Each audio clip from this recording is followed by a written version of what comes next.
Welcome to the channel of PACIFIC414. Show us this loyalty. Throw yourself onto the subscribe button and submit yourself to the live streams, gaming streams, and so much more. Pathetic earthlings, I command you. Cash Money can put his change in my piggy bank any day.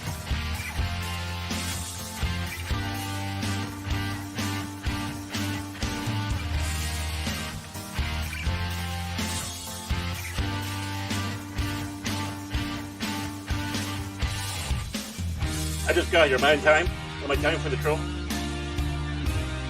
Sorry. You're all good, Baron. You're all good. Oh, okay, good. Traffic was bad. Sorry, traffic was bad.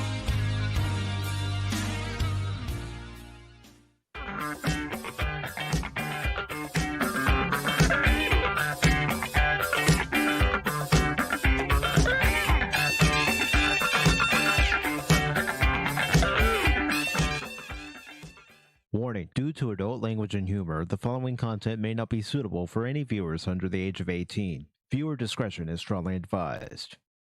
The views and opinions expressed during the following live stream or video content are those of the individual and may not reflect those of others.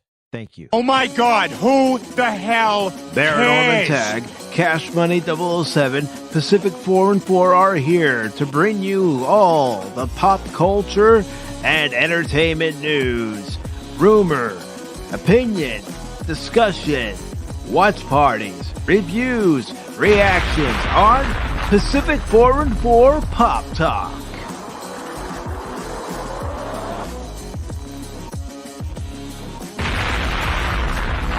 Welcome, one and all. Except Phil.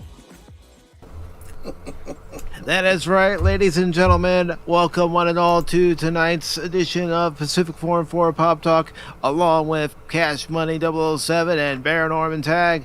I am your host, Mike, and tonight we are joined, and we are privileged to be joined by Troy Pacelli and Netters Network.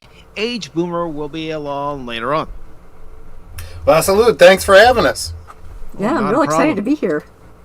No, not a problem. Thank you for accepting the invitation. And I know I've had you on the channel before, Troy, but absolutely, the other times I've had you on, it's been a large panel. It hasn't been a small panel where we can actually just talk and, you know, have a good time.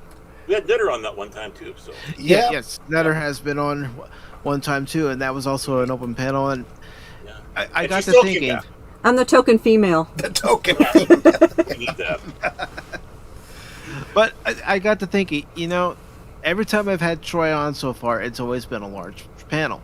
Mm-hmm. And I felt that's not really fair to him. The first few times on the panels, it's just not, it's not fair in my opinion to have you on the channel. You boys do get a little bit boisterous. That is true. Yeah. I'm not saying that's a bad thing. I mean, you guys clearly have fun, but yeah, it's. Honey, have you ever rewatched one you're fighting? I know it can be a free for all. You're absolutely right. By the way, he's sitting literally 4 feet in front of me, just on the other side of my camera. Yep. Oh, so now we know what he looks at. Now you know, we know what you look at. Yeah, that's why when I tilt my head, like looking around the monitor, we're right? looking at each other. Yeah, that way, when he says something, and it's like we can see you kind of tilt the head with, "What are you talking about?" Look. Yeah. We can see that. That's gonna be great. He's also close enough for me to throw things at. Yes. Oh, there we go. Yes, absolutely.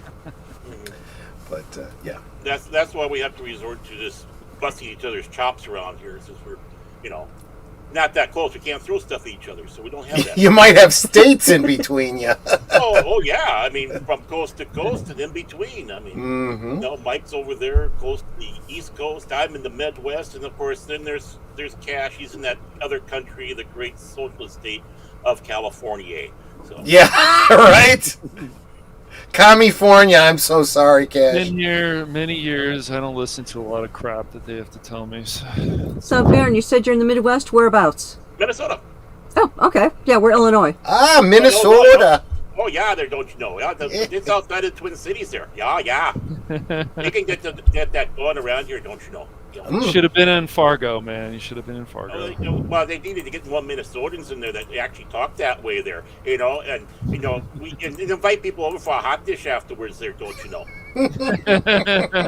Got to get that hot dish, man. We have them potlucks with the hot dishes there, and we just don't do those for funerals, Favorite line from Fargo. Now, you be quiet back there, or I'm gonna have to, shoot you. Oh, you know what? We gotta find that soundbite.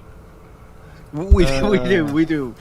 I mean, that's classic. It's not like we don't have enough sound bites. We already have enough trouble finding the certain ones that we like to use. Oh yeah, I know. It's time to start weeding through. It's like, that's why you just keep them in one folder. Well, no, in StreamYard, there's no separation. What I usually do is I have my intro, I have my outro, and then the key ones that I'm expecting to use that night. But you're right. Every now and again, it's like, oh, I gotta find. I fucking knew it. Oh, Mm-hmm. Or why is the rum always gone? Why is the rum always gone? Or Terrence Stamp. Why do you say this to me when you know I will kill you for it?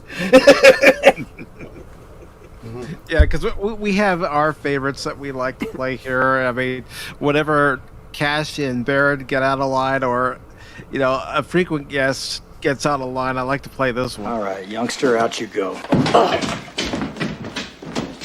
Don't come back. Ever. And wow. Baron himself out. Yeah, we did a watch part. Did I do that on my channel, or was I on someone else's channel? I don't remember now. Yeah, I'm so used to being kicked out when that's played, so just decide to remove yourself. Yep. Wow. And tonight we're all here to talk about Troy's channel. We're here to talk about Netter's channel. We're here to talk about Age Boomer's channel. We're here to ask them, how they started their channel, where they see their channel in 6 months to a year, where they'd like to see their channel go, and their thoughts on pop culture. Yeah.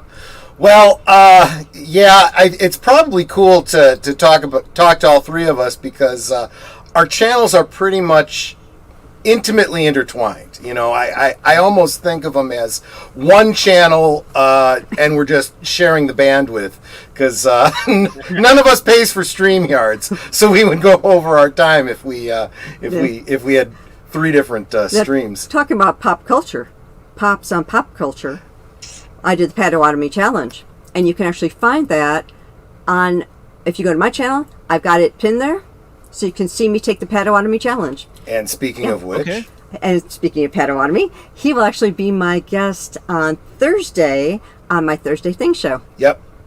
Very nice. So, where does it all start? I think I've been doing this for about, it's been more than 3 years. This was it was well before the Coof? The Coof, yeah. I was guesting on some other people's channels, doing a lot of blue wrenching and so forth, and especially Big L Presents, getting on with him, doing the both Netter and I doing watch parties with him and so forth, and after the Coof, I was like, I think I'd like to start my own thing, because Friday nights for us, Netter and I used to work together, before the lockdowns and whatnot, and we worked for the same company. And on Friday nights, we used to go to this little pub just the other side of the expressway from where we worked with a bunch of our coworkers, and it was a great opportunity to decompress, complain about the stupid people. Whether that was other coworkers or our bosses or clients or whatever.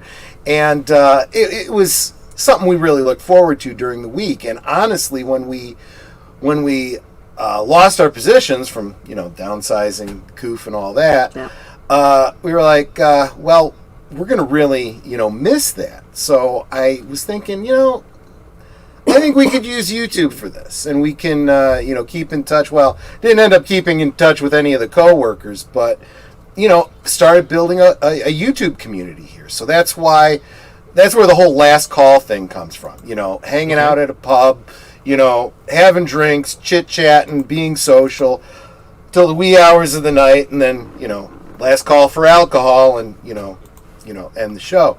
But, that's pretty much how that started. But I continued doing the Saturday shows with Al, and he and Netter kind of started trading off Saturday nights. One week he'd do a movie, next week she'd do a movie, and so forth. I've become kind of the technical guy. I host the movie off platform so people can watch along with us and stuff. And just so you have an idea of the movies, all those behind me, those are DVDs. Yep. We own over 1,000 movies. And we're just going through them. Right now I'm going alphabetically. Yep. I'm in C. Okay. And, nice. Wow.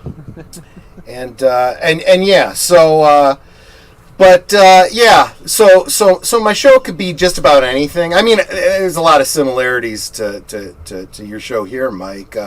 Talking about pop culture, talking about movies, doing some watch parties once in a while. Oftentimes having guests on doing exactly this, talking to other YouTubers that I enjoy, that I want to see do well. And I figure if I enjoy them, my viewers are going to enjoy them too. So, get the word out about them. And that's... Now, and for that's me, the thing, Pops was pretty much the one person where we all met each other, because I was on a stream of Pops a year ago, and that's where I first met you. Yeah, exactly. There was a big panel over on Pop's channel, and we all kind of just subscribed to each other and kind of kept in touch. And that's how this community grows. And I 100%. So I was real excited when you. Well, I can't hear you now, but you can hear me. When YouTube kind of relaxed one of their restrictions, and I was able to get a community tab. So I was like, oh, great. So I can literally post up every time I go on someone else's channel, so everyone that follows me gets a notification. Hey, come check me out on PACIFIC414 today at, 6 Central, 5 Central, 6 Eastern. Okay. Don't make me do math. I figure it out before I hit post. Wibbly wobbly, timey wimey zones. Yeah. Down. So. And then for me, like I said, Troy was doing his Friday night last call. Yeah, I'm over here. And well, you're really over there, but it looks better if I do it this way, so they, And as I mentioned, I switch off every other Saturday with Big L to do the movie rewatches. And we always have a Cosme link. So if you don't have the movie that we're playing, Troy always has a Cosme link. So he plays the movie, you can watch along. Yep. You don't even need to own the movie. But it's always good to own physical media. Yeah, I agree. Yep. And but I got some. Yeah. And then every week we go through what's coming up. Yep. Okay, well, Friday, it's Friday night, last call, blah, blah, blah, blah. Saturday, we're going to be watching, we're going to be on Big Al, or we're going to be on Netter's Network, whatever. Sunday, now it's deleted scenes with the pre-show, and then Geeky Geezers, and then he's got another show after that. And then we go through Monday, Tuesday, Wednesday, Thursday, back to Friday. And no one ever had anything for Thursdays. And week after week of, no, nothing on Thursday, nothing on Thursday. So finally I'm like, you know what? I'm going to do something on Thursdays. So I started doing a thing called Thursday Things. And like this, I invite different guests on. And my objective is to help other YouTubers grow their channels, because we all started off small. And, I think I'm still small. I want to try and help get, even if I only get you 1 or 2 subscribers, it's more than you had. So trying to get the word out about your channel. Hey, go check them out. Check out their videos. Share out, their channels to other people that you know, and help grow them. Because PJ from Orville Nation always says, together we grow.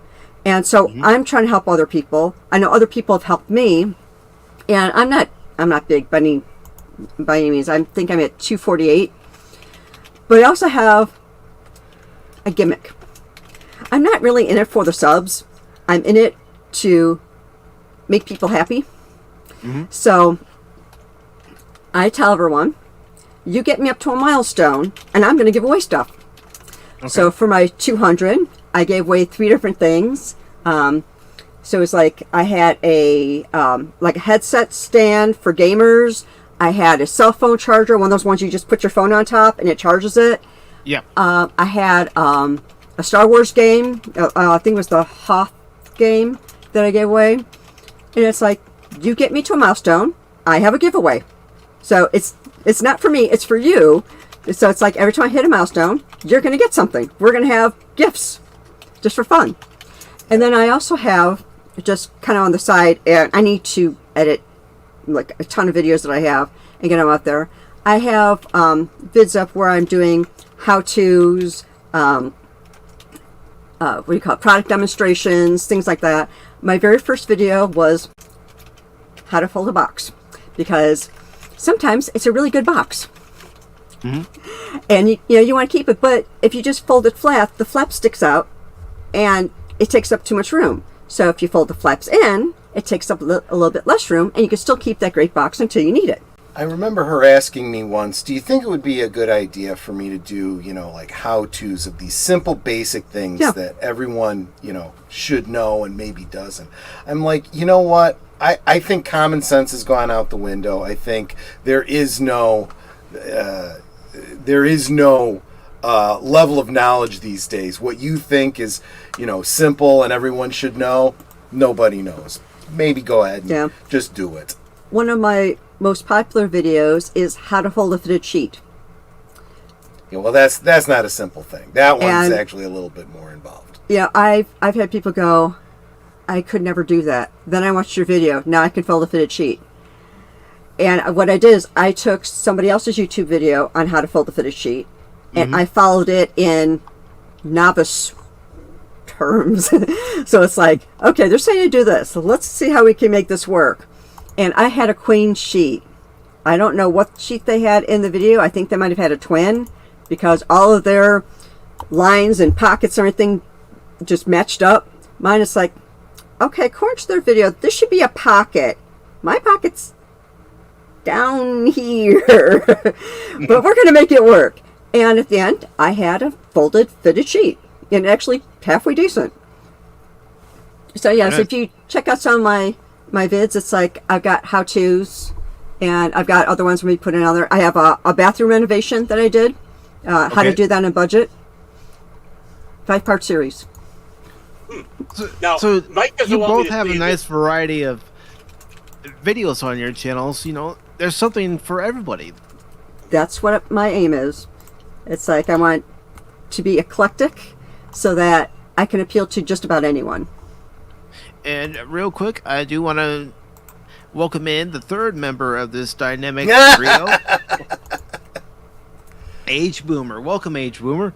Hi, thank you for having me. Oh, not a problem, sir. There you go. How are you doing today? Hello. Doing fine, just got home from work. All right.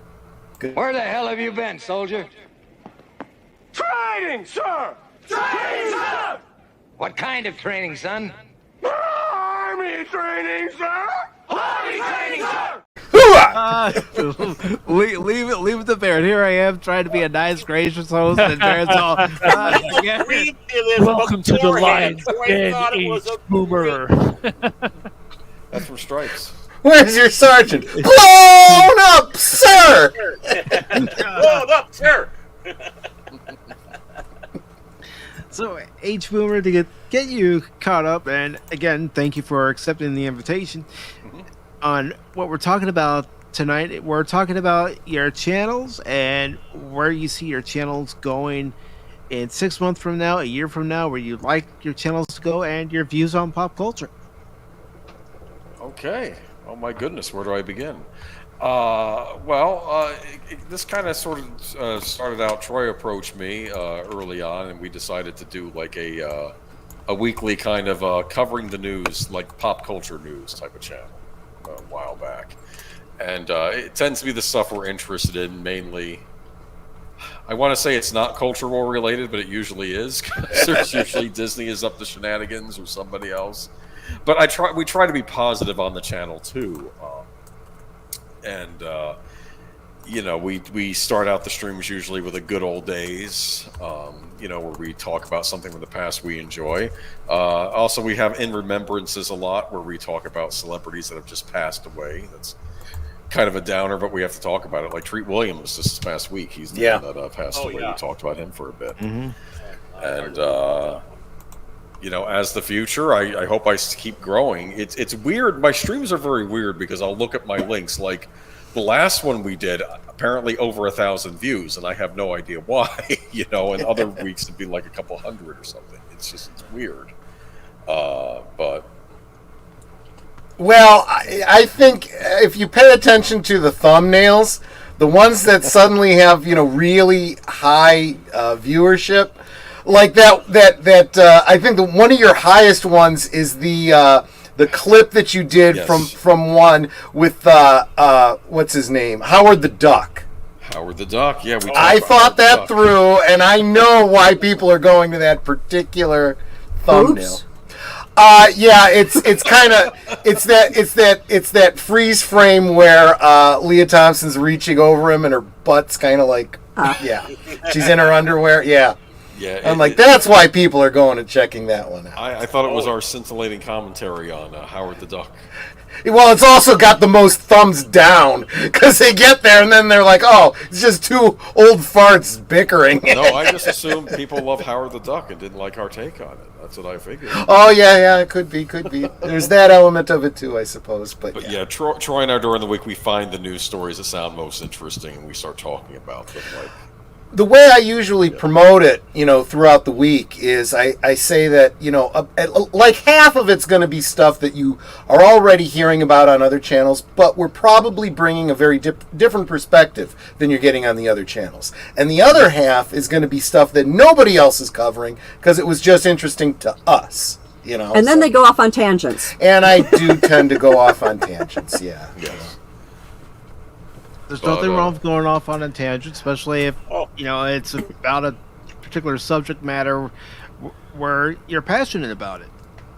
We're too professional here on this show to do that.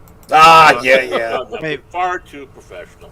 Wait, Baron, this is Pop Talk. Since when have we been professional? Oh, I don't know. Okay, I'm sorry. I'm on the wrong show. I'm thinking of their show. Sorry about that. No, and when it comes around the promotion, Mike didn't want me to say this, but when he gets up to 1,000, he's going to give away a free spatula. A free spatula to when that comes around for a free giveaway. Is it a Spatula City spatula? You got it. Yes, it is. Yes, direct from Spatula City. I mean, he's 5 hours away from one, so it's a chore for him to get this to be a gift. So you're going to give us the spatula? The spatula treatment. I was just thinking of that. Dying into drapes again. The Aunt Jemima treatment. The Aunt Jemima treatment, right? Yeah. Oh yeah, that'll get you canceled. Can't say that these days. Can't talk about Aunt Jemima. Can't talk about Uncle Ben. Oh, I'm sorry. I didn't mean to say that. I'm sorry. I'm sorry. Oh no, yeah, because we got to erase all that representation because we can't have representation before like the year 2020, right? Yeah, the Land O'Lakes. That was taken away too. The Indian woman. Yeah, they got rid of that. But the Quaker Oats guy, he's still good. What does that tell you? Well, they stepped back and said, "How American is that? They kept the land and got rid of the Indian." Yep. Oh. Yep. I mean, do you realize exactly what they did there with that? They basically did the stereotype. Yep. In their political correct BS. Yep. Mm-hmm. I liked her. Yeah, I did too. I used to like to cut the knees off the one in the back and put them in front of the butter in the front. Yep. That old trick. Hey, remember, Netter's right across from you, so be careful. I know. I'm looking around like, what can I whip at him? Yeah, right, exactly. He's got a choice between a soy sauce packet and a AAA battery. Too bad you don't have a Land O'Lakes butter to throw in. Right, exactly. You like it so much, here you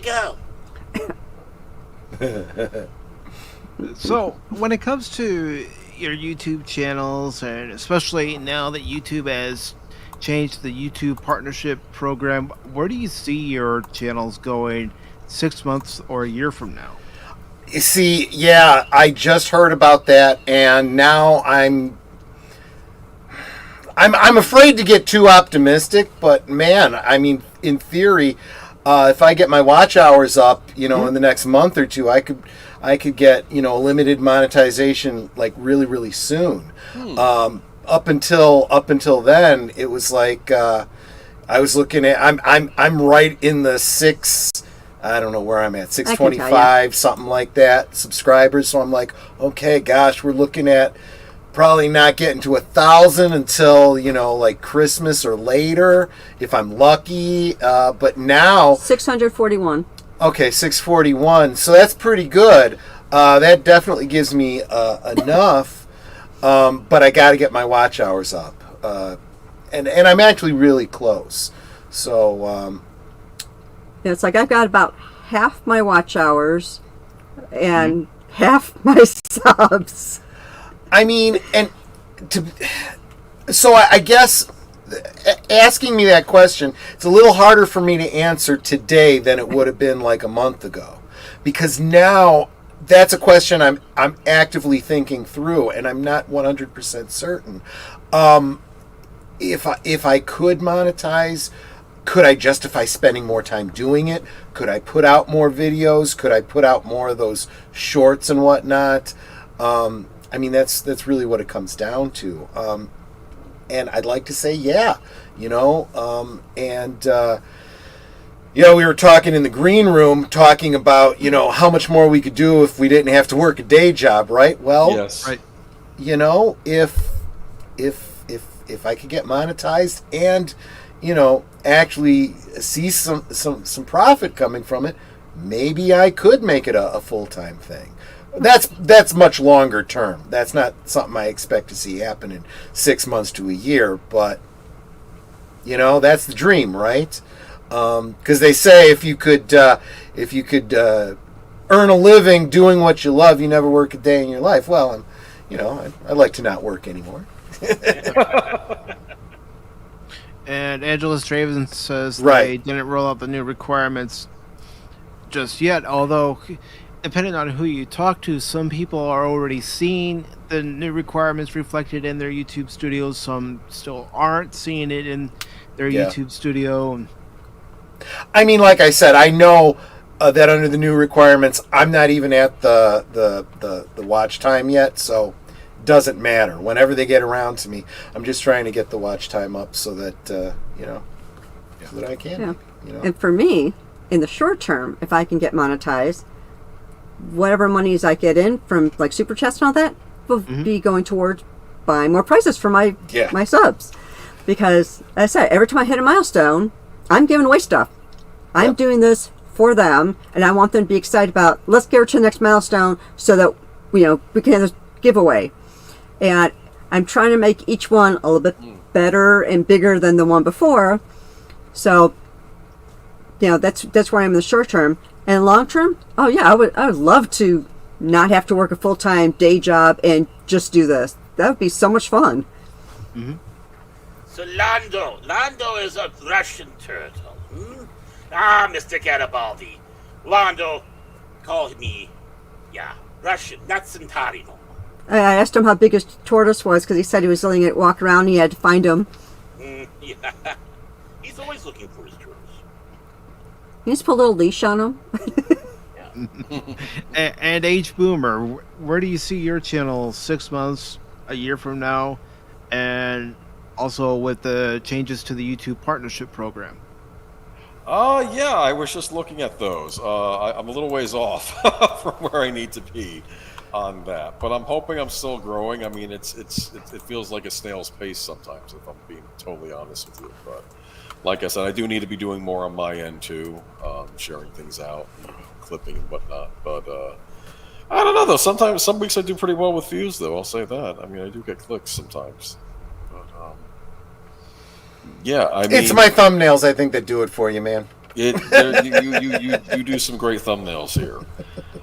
But mainly, though, I'll be honest with you, I got involved in this because I was just getting tired of seeing what I was seeing happen in pop culture. I was wanting to figure even if I'm doing my little part, I mean, that's basically what I was here for. Because let's face facts, there are a lot of people with bigger influence than I have that are kind of shilling for things they shouldn't be shilling for. They're not being honest, and that's sort of why I got involved. Even ones that started out, fighting the good fight, have kind of whatever it takes to get that cheap money, I guess. I guess. It's really sad. I got to cheat on my channel. In all of our streams, both Troy's and mine, I've got my PayPal link up. So even though I'm not getting super chats, if someone wants to buy Troy a drink on Friday nights, they can PayPal us through my PayPal me. If they want to give me a quote-unquote super chat, they can PayPal me. Yeah. Actually, that's actually turned out to be pretty cool. I started this a couple weeks ago. I said, look, if you want to buy me a drink, I'll give you a shout out. You will have sponsored the drink for the night. And someone and when you do, tell me what drink you're buying me. So someone put in, that I won't say how much they sent me, but they sent me some bucks, and they were like a double iced White Russian. And I started thinking about it. I'm like, you know what? I think I'm not just gonna, thank them and drink the drink. I'm going to give them a song as well. So I at the opening of the show, I thanked the sponsor of the drink for the night, and I dedicated From Russia with Love to go with the White Russian. And then the following week, somebody bought me a Tequila Sunrise. So, well, it's obvious what I sang, right? And so yeah. Sunshine Lollipops? Yeah, so that's gone over pretty well. So at least I can pay for my booze. Well, when Mike gets to that level, he's going to be like Krusty the Clown, become a shell. There you go. Pacific Brand cereal, Pacific Brand this, Pacific Brand that. Yeah. Welcome to Krusty's Comedy Classics. KKK. Oh, that's not good.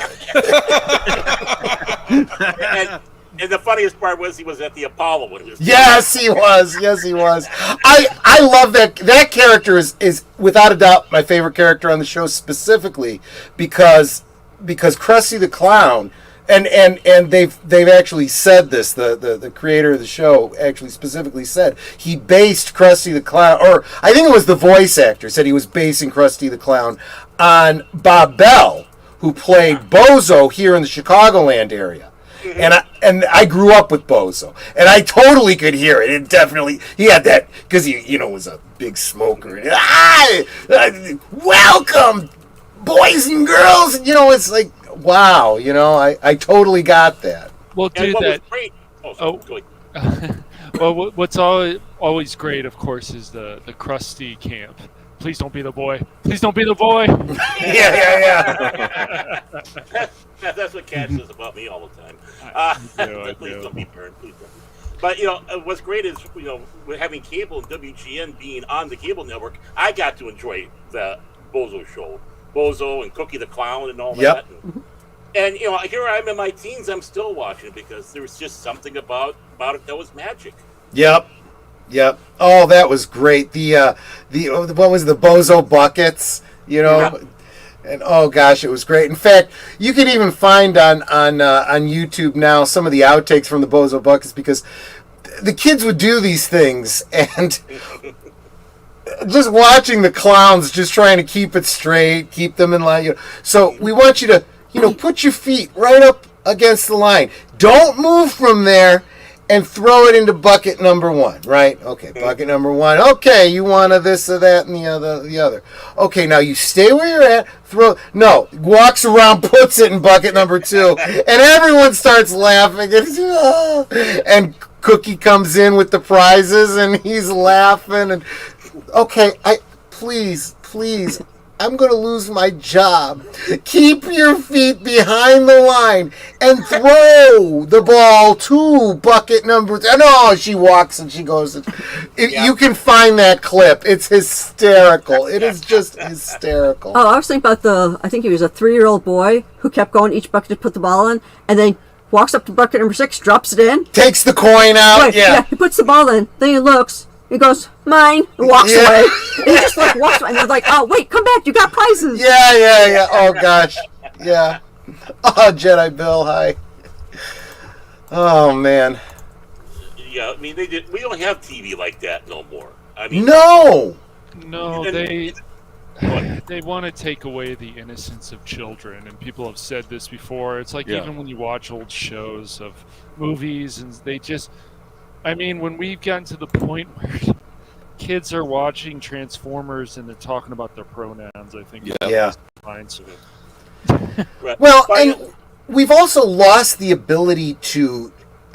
whenever you end up with these puritanical people, and I don't care, it used to be the religious right, now it's the loony left. I don't care what extreme you're on. When you start, this kind of, constriction of thought and expression, the first thing to go is comedy. You can't have comedy if you have to be afraid of offending everybody. And what I was just talking about, those natural... the Bozo Show, it was, they did sketches that were pre-planned. They did, in a way, it was like the Tonight Show, but for kids. It was, and it was reality TV for its day. But those clowns were old time comedians, and they knew how to play off each other, and you knew that so much of that show was unscripted. That was the original reality TV, and it was it was those genuine moments that would make you laugh. Nowadays, everyone's afraid to be genuine. Everyone's afraid to improv. Otherwise, you're going to upset somebody. Pre-recorded. Yeah. And it's got to be approved in advance. I mean, how many times do the sets fall over and they're just cracking up? And that was part of the shtick. Yeah, they'd work that in, and it was great. Yeah, it was wonderful. That's why I miss stuff even like the old Mad TV and stuff. Lower yeah. Where they had 2 couples and they had other couples, and they had one where the UPS guy was always running, and so there was all these stereotypes all the time, and it just was funny. The Arnold thing, he's like, don't bring up Bob Patterson, and he goes, Bob Patterson, and he says, Arnold, it was funny when Will Sasso did that, or Kenny Rogers' Jackass. Yeah. Well, I mean... You mentioned Mad TV, and it makes me think of the only thing that I can compare it to now is like the Babylon Bee. Someone who's going out of their way to be offensive to a certain group, kind of as a reactionary kind of thing, But back then, it wasn't mean-spirited. It was just, we're going to get everybody. And you're going to laugh. As long as you can laugh at yourself... even if you don't find this joke funny, you'll find the next one funny because you'll be laughing at someone else, Yes. But we've lost that kind of sense of humor, They don't like, they say you have to punch up, not punch down. That's what they, I guess, reference to punchline, I guess. Or maybe have a thick enough skin that if someone is punching down, you can still take it, I mean, even SNL, they're afraid to make fun of The View, which is hilarious. Like, okay, you love making fun of Fox News, fine, whatever, but you don't want to make fun of The View? You don't want to make fun of these other talk shows? It's easy. That's exactly... I feed us material all the time. When I was growing up, Saturday Night Live was funny because they made fun of every president. Didn't matter if it was Reagan or Carter. Yep. They both got it. Clinton, Yep.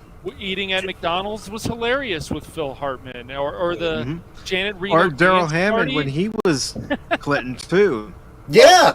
Chevy Chase falling down all the time, being Ford. Yeah. Yeah, exactly. And it didn't matter. You know, look, if you're a public figure, you are game for the humor. And you know, when one president was out and another one comes in, they go, okay, who looks the most like him and who could do a good impression of him? You know? Or their wife. Or their wife, yeah, exactly. Or whatever it is. Yeah. I mean, Dana Carvey doing his George Bush impression. I remember that. Mm-hmm. Oh, God, he was good. He really was good. Well, what I love about it is, you know, about the last day of George H.W. was in the White House before he left, he had Dana Carvey come over and stay because he did that impersonation. And then Dana Carvey went into the bit with George right next to him about calling the Secret Service that, yep, I'm going to go out now, going to go have a jog, going out naked, you know. and Bush is just laughing his tail off next to him. Yeah, and so as soon as you strip away the ability to offend, then you strip away the ability to create humor, you know, right. And that's what's really sad about entertainment today. And you know, we were talking in the green room too about, you know, why does everything suck these days? Well, that's part of it. It's you're not allowed to humor's not allowed, right? Romance is not allowed. Violence, well, depends. Certain kinds of violence against certain people is allowed. Right. I mean, I really think that our generation is more thick-skinned. It's Yes. like we don't let this stuff bother us. All the youngins, they're like, oh no, you know. Yeah. It's like, get over it. I've often said, you know, there was truisms that we were taught that I think our generation failed to pass on. For example, Right. who remembers this one? That's not fair. Well, get used to it, kid. Life's not fair. Yep. Right. Yep. Right. Well, I think there's a whole generation that needs to learn that all over again. Oh yeah, what's You with know? participation awards? Come on. Yeah, what is that nonsense? Oh, you lost today, but here's a trophy. I get it. You give trophies at parks for teams, and that's been going on for generations, but it never was called a participation trophy. You just lost. And you get a trophy afterwards. Whoop, that's nice. You get a team party, that's nice. Want to do something nice for the kids or the team or whatever, but now it's like you get your participation trophy, and now it's like, oh, well, if you were born this way, then you go into this sport and then you beat these people, and you're erasing actual biological women. I know that upsets people, but that's reality. You know, that's ridiculous. But again, this is the cultural Marxism, right? Instead of it being, you know, the bourgeois versus the proletariat, making it a social class thing. Now it's we're gonna divide by race, we're gonna divide by gender, we're gonna divide by imagined genders. We're going to divide in every way that we possibly can. And you look around and you're like, okay. Now I see the LGB community wanting to distance themselves from the TQIA plus community, you know, and women saying, hey, wait a minute, you know, the feminists saying, no, wait a minute, we fought to have these rights, not for, you know, men to come and say they're women and take those rights then for themselves back. That's not fair. Well, guess what? Yep. You know? Where's now right now? Where's the National Organization of Women? They should be the first ones on the line. Yep. They're being called TERFs now. That's what happens. Oh, no, I don't want to be called a TERF, right? You know? Yeah, we had a story about an actress over in England who's complaining about them trying to get rid of the Best Actress category in Oscars, and because people are pushing for it to be a non-binary category, and then she's getting yelled at and being called a TERF. And and they're also pushing for now lately. What was it? The Oscar voters are sending backlash to the Oscars because they're like, "What are you telling us? Oh, now you're saying this has to have this kind of person and this. We have to check these boxes now. That's going to make horrible things for Best Picture because we're going to be more focused on the checkbox than the actual story, the characters. It's going to get ridiculous. Well, it's working for the subs having the diversity hires. Well, When I I went there. I went there. look when at I how was bad our government is. I would say a lot of those people are diversity hires. Oh no, did you hear that? Yeah, come get me, YouTube. But yeah, anyway. when I was a kid, and Sesame Street was actually educational. I remember that they had a segment with the Muppets and everything, and what they were trying to teach was certain cognitive reasoning skills, right? And it was the segment "What Happens Next," right? And you'd have these puppets in a situation, and one would say to the other, "Hey, if I were to do this, what happens next?" Well, what happens next is, and they'd talk it through, and they'd always do a little, ha-ha, like, you'd have one of the monsters is sitting up on a pillar with the leg underneath the pillar, and the other monster would say, "Hey, what would happen if I pulled this pillar out from under you?" "Well, if you pulled the pillar out from under me, what would happen next is I'd fall down and hurt myself." And he goes, "Okay, well, let's try it." And he pulls it, and of course, he doesn't fall, and it's, meant to be like a joke kind of a thing. But it was this clever thing. What happens next? And, the reality is, little kids don't understand the concept of what happens next. They just do whatever. And it takes learning to understand the repercussions of one's actions, right? Now, they did have a cartoon version of that. It was a girl with a balloon, and she's looking at her balloon. She goes, "I wonder what would happen if I popped my balloon." And her little brother was I nearby. remember this one, right? And she's like, "If I pop my balloon, it would scare my little brother. And he'd cry. And then he'd cry. And if he cries, Mom will get mad. And I don't want Mom to get mad. So I'm not going to pop my balloon." Yeah. So it's this whole idea of what happens next. And I just feel like so much of the business world, so much of the entertainment world has not learned this lesson. When we're sitting here going, get woke, go broke, we're trying to do that. We're trying to warn you. You go down this road, you're going to go broke. Anheuser-Busch, Well, even with entertainment, with characters like Indiana Jones, we warned them about what they did with Luke Skywalker, and they're doing the same thing all over again. Yeah. Potentially. Yeah. I mean, that's the way people are talking. I mean, I hope not. I'm going to go see it for myself, judge Me it for too. myself, and It's fine. if I see something, I'll say it. I'm not going to, just Exactly. go to a movie and then come out and go, "Oh, this is great." Well, on the inside, I'm going, "Oh gosh, this movie was crap." I've heard that so many times, and for me, it falls under the same thing. What happens next, right? I've learned my lesson.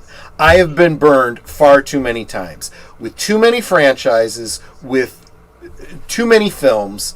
I've come to know if I have a bad feeling about it, if I have heard rumors, if I have seen the previous 3-4 films suck, here's the logic. I go to the refrigerator, I take out the milk, and I smell it, and it's gone bad, and it's all chunky. Yeah. I don't put it back in the fridge expecting it to be better tomorrow.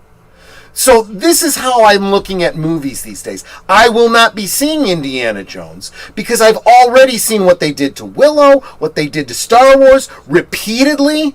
Why do I expect Indiana Jones to be any different? And I've seen the previews, and I've heard the rumors, and I've heard the reports from everyone who's seen it. I don't need to waste my money, and I really don't need to give my money to Disney to do with my money what they're doing with my money. I'm not going to fund their agendas. That's a good point. That's a good point. That's why Mike is my guinea pig. I'm sitting him in there. He's like the canary, It's like, well, if the cage comes back and he's dead, we won't see it, Well, It's like as I've simple said as that. before, Barrett, I'm a Cup fan. I'm used to punishment. Oh, That's why we there put you you go, out right? there, man. That's why we put you out there. But getting back to what we were talking about with the humor and how Yeah. you can't have humor no more. And I've said it, I know several times on this show, but North Korea is probably one of the great filmmakers out there. They make so many movies because they're just obsessed. The Uns are just so obsessed with films. Plus, they know it's a perfect propaganda tool. Right. The one thing you'll never find in their cinema is comedy. Why? Because how much comedy takes shots at the government and the people in charge, and they cannot have that. Yep. That's what we're facing here. When you just can't have the humor, it is the same thing. People, you're being just like Kim Jong-il, whatever the hell Cartman is. Whatever the hell Cartman is. Whichever generation we're on, right, exactly. Right, exactly. I'm so lonely, like from Mr. Lonely. Team America World Police. That movie I gotta say that again. Now we have trigger warnings, though, right? Oh, of course. Yep. Don't go to a comedy club, especially certain places, or someone might call you racist or racist or whatever. I mean, this because of a joke you made. It's like, are you kidding me? Did you guys watch the Chappelle show? No? Oh, okay. Well, or South Park itself. I mean, South Park is adulterated. Let's go after everybody. Are you offended? Fine. Yep. You're offended now, but wait a couple moments. You'll be laughing again. Yeah. Who doesn't want to put a camera out there or their phone and record it and find, for some reason, Meghan Markle and Harry and go, I need my privacy. I need my privacy. No. Great. That was the Prince of Canada, not Harry. I know. But it just fits so well because they don't need their privacy. They're egomaniacs. Oh, they are. Yeah. And then, well, think about it. Here Harry goes back over, has this lawsuit. He doesn't show up on the first day, and when he does show up, he's being called Harry. He gets pissed off, and it's like the judge reminds him, you renounced your title. Right. Yes. You don't use your title no more. It's like, the only ones that use his title are stupid Americans.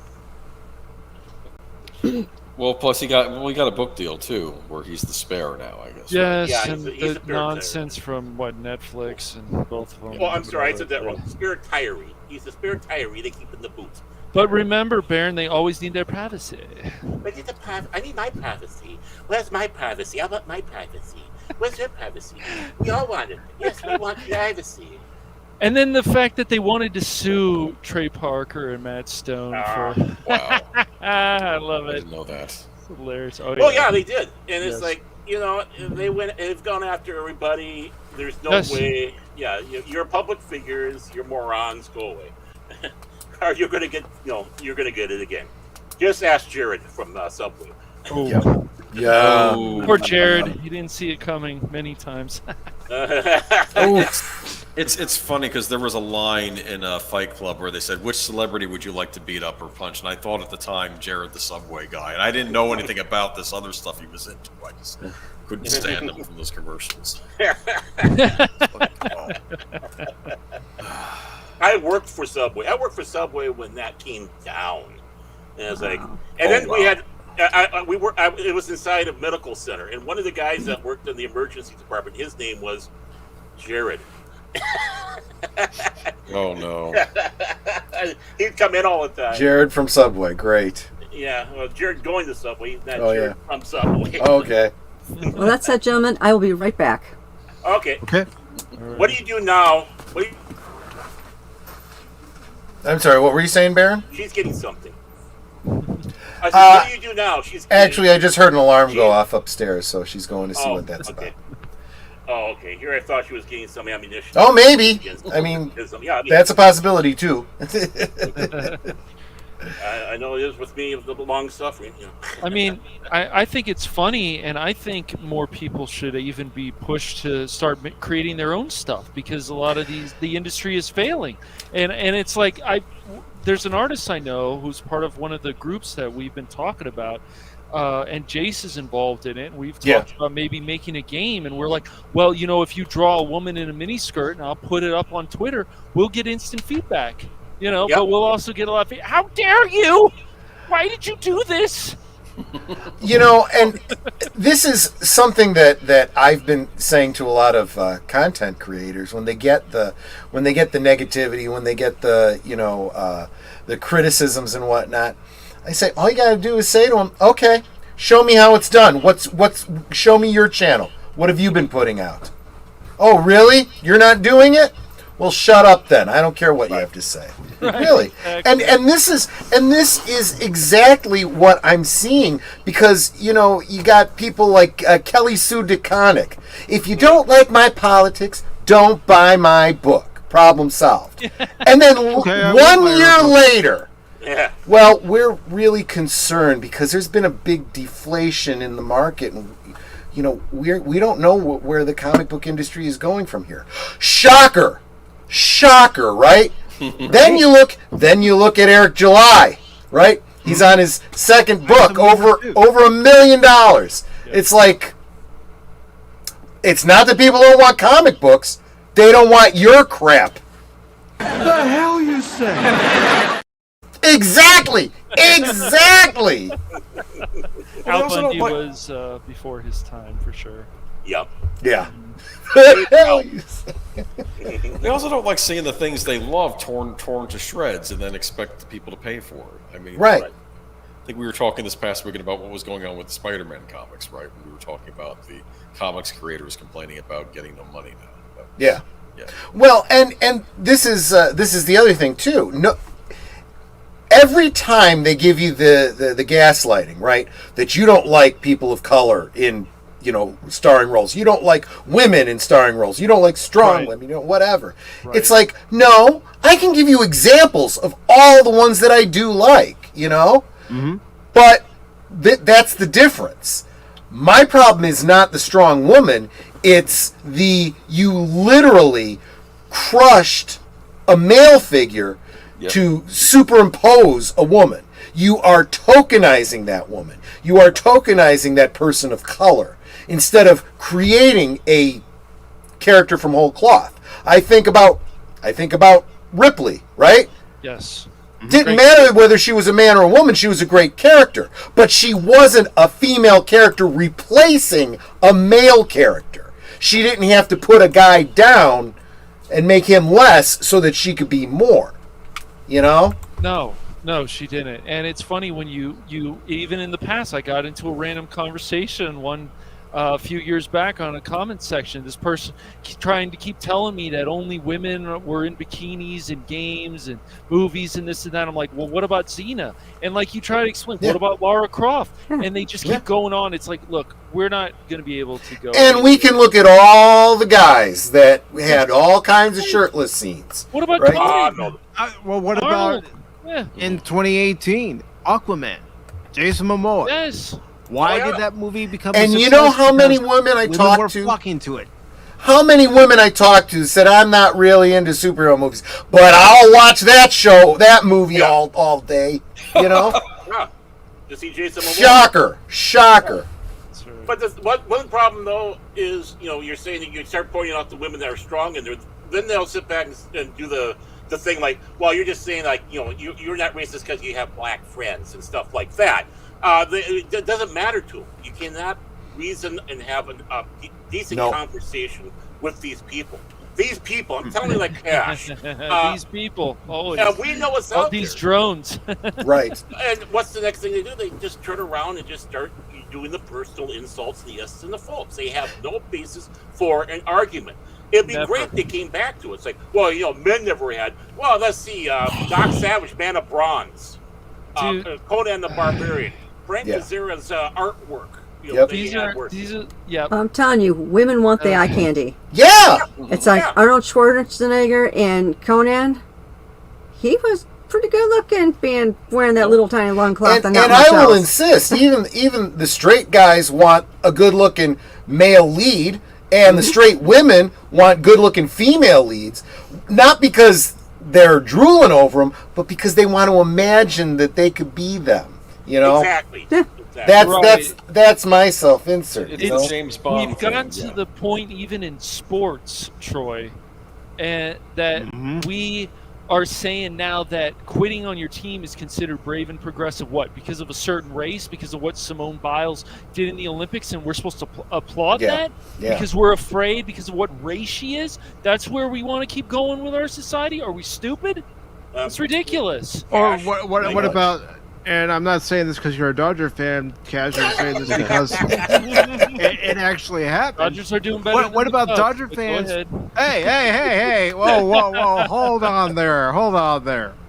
But anyways, my point, what I was gonna say was when a certain group gets invited to Dodger Stadium, and yeah, people were in the seats, but the majority of people were outside the stadium protesting. No, even even particular group that was invited. Exactly, even in a blue state, because there's a lot of Catholics. Yep. Guess what? This group, they want to be this. Oh, YouTube, I won't say it because you might penalize this channel. Yeah. But I'm for it. I know you're for it. That's what I say to Agent Boomer. It's not my channel. I don't care. You pretend to be something, and you know what? I'm not upset that the Giants swept the Dodgers last week. They deserved it. They brought those knuckleheads there. That's right, YouTube. I said knuckleheads. They brought those knuckleheads there, and then they expect that people are just going to applaud them. I'm sorry. I don't care what group you are. We're not going to just basically worship you because you deserve special attention. Ridiculous. Yeah. That's not how society should work. We're supposed to come together as people and actually be better. Yeah. Ridiculous. I mean, all I gotta say is I want you to treat me special here. And with all the stress that I've been going through on the show, I'm sorry, I'm gonna have to back out now. So I'm gonna have to... That time I did kick him out. Well, see, that was perfectly timed though. But see, and this is,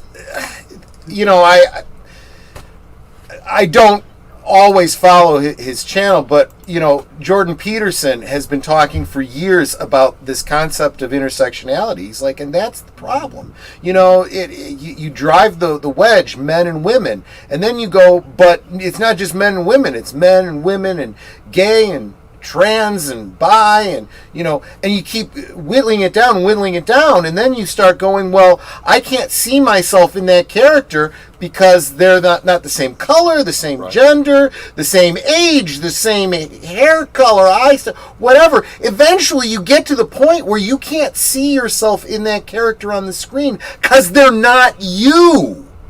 And this is what and what anyone who goes to consume entertainment knows is I actually don't want to see myself on the screen.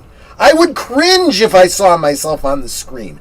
I don't go to movies to see, overweight, old, bald, half Italian guys, I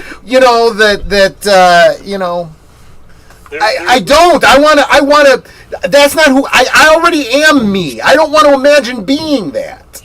There was a movie where they did have someone that represented. Yeah, that's why I always went to see Danny Aiello films, right? But I can't see Return of the Jedi anymore because I see Jabba the Hutt there. It just kind of hits a little too hard to me. Well, yeah, right. Your new friend Gorlock. You're green? Your new friend Gorlock, Baron. Oh yeah, Gorlock. Do I have Gorlock green? I should see if I got Gorlock. Gorlock the Destroyer. Oh, I don't have Gorlock on this one. Oh well, but I do have cash money from Wish. Gosh, love the hair. That's crazy. That's a police officer in the UK, right? Yeah, the UK. She's not just she's like the head of the department. Yeah, that's crazy. Yeah. I don't think you want to mess because the other guy died. Yeah, the other guy died. She was second crazy. command. She got the job. Yeah. Yeah, okay. It is funny. She's got that hair like Vash from Trigun. I saw that. I thought instantly, there is Mrs. Cash Money right there. I can't. I'm sure that person is rough around the edges. I have a feeling, especially since she's a police officer or she's the head of the department. So. I think she diddled the light socket. They should do a movie where she's teamed up with Jason Statham. Maybe she's trying to emulate Goku. Yeah, right. Maybe so. Wow. Yeah. But yeah, everything. A lot of stuff is considered wrong. A lot of stuff is. This is right, but this is wrong. We can't. When we tell people are also like, oh, biology, well, there's kind of a gray area. No, there is not a gray area. Biology exists. Yeah. Yeah, you can't make the science argument in one thing and then throw it out for the other thing. You can't keep moving the goalposts that way. Yeah, that's exactly what they keep doing, is changing the goalposts. Hell, we can't even find the goalpost anymore at this point. Yep. I just say something that's very. I can't see it. I'll get us in trouble. It's about men trying to find things. Baron, I found your buddy, dude. Oh, there I am. There I am. That's me. There we go. Me in all my glory. It's unexclusive too. Obi, my stepdaughter brought her cat and living here, and Obi is El Diablo Gato. Get away, you stupid cat. I don't like you. Nobody likes you. But I think the bottom line is that people, and you know, I've told younger people this many times. You want the secret to happiness, okay? You have to understand the world around you. You've got to live in reality. Yes. If you keep focusing on how unfair things are, how things ought to be, and that's how you keep living your life, you're going to be miserable. But if you accept that this is the way it is, this is the way things ought to be, and I will try to make the world more like that, that's fine. But you have to understand that it's not that way. It's probably never going to be that way. Deal with reality first, and you'll always be happier. Yeah, unfortunately, the youngins these days don't know what reality is. No, not at all. Well, they think everything's like a video game or it's like a TikTok video. Oh gosh, TikTok. Anytime I hear something about, this is a TikTok hack, it's like, okay, what you're talking about, we've been doing for millennia. Yeah. Mm-hmm. You know, and the thing is, you know, I just started playing Hello, GTA. Strike. Yeah, it's true. And I've been starting to play GTA 5.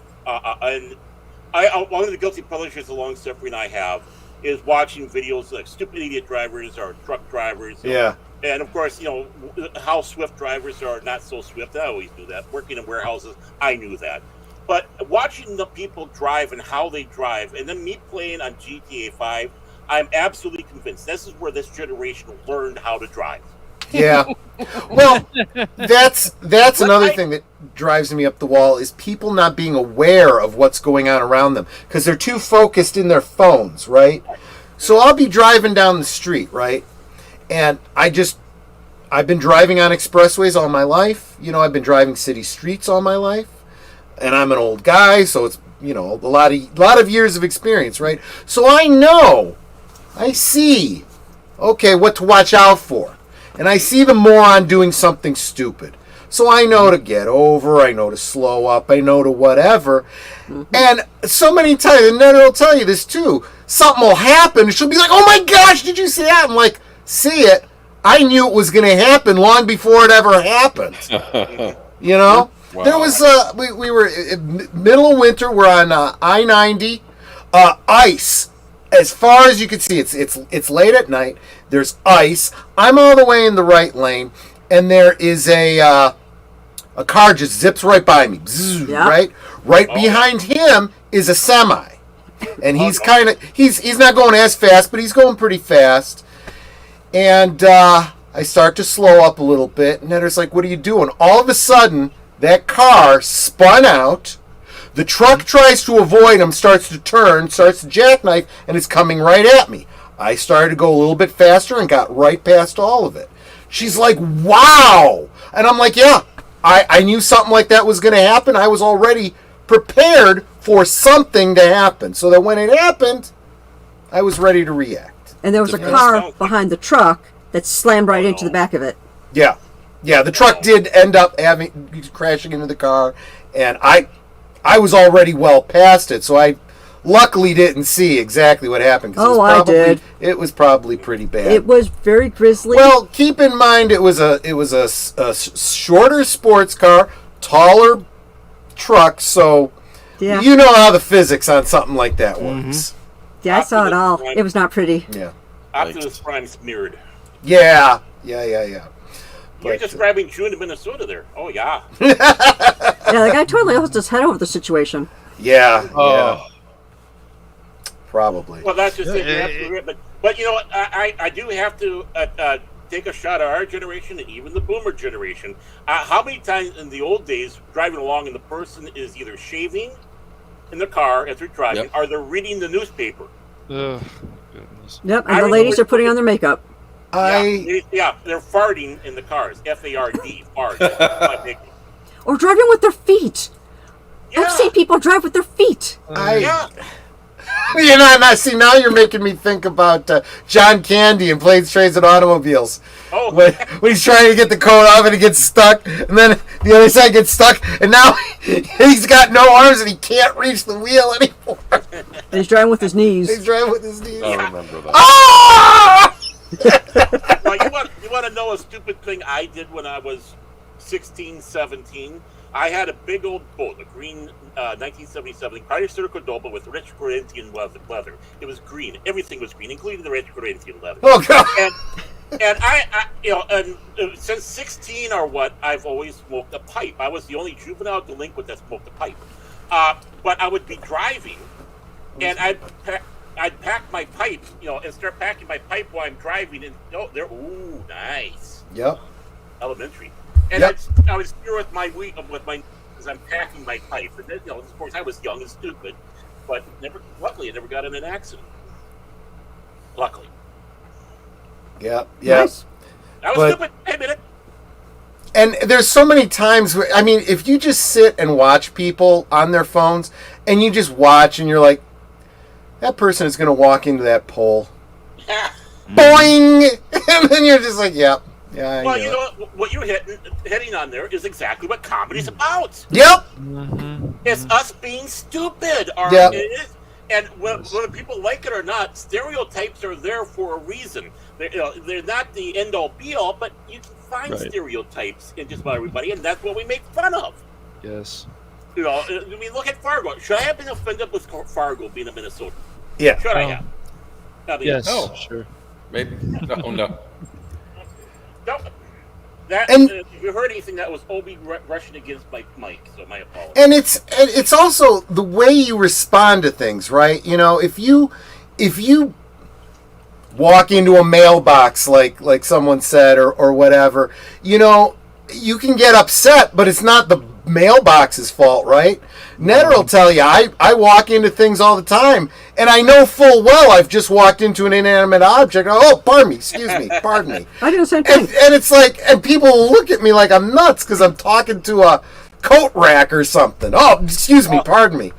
Thank God I'm not the only one that does that. Oh, yeah. Why do I do it? Because I find it amusing. Yeah, exactly. Put it down. Okay.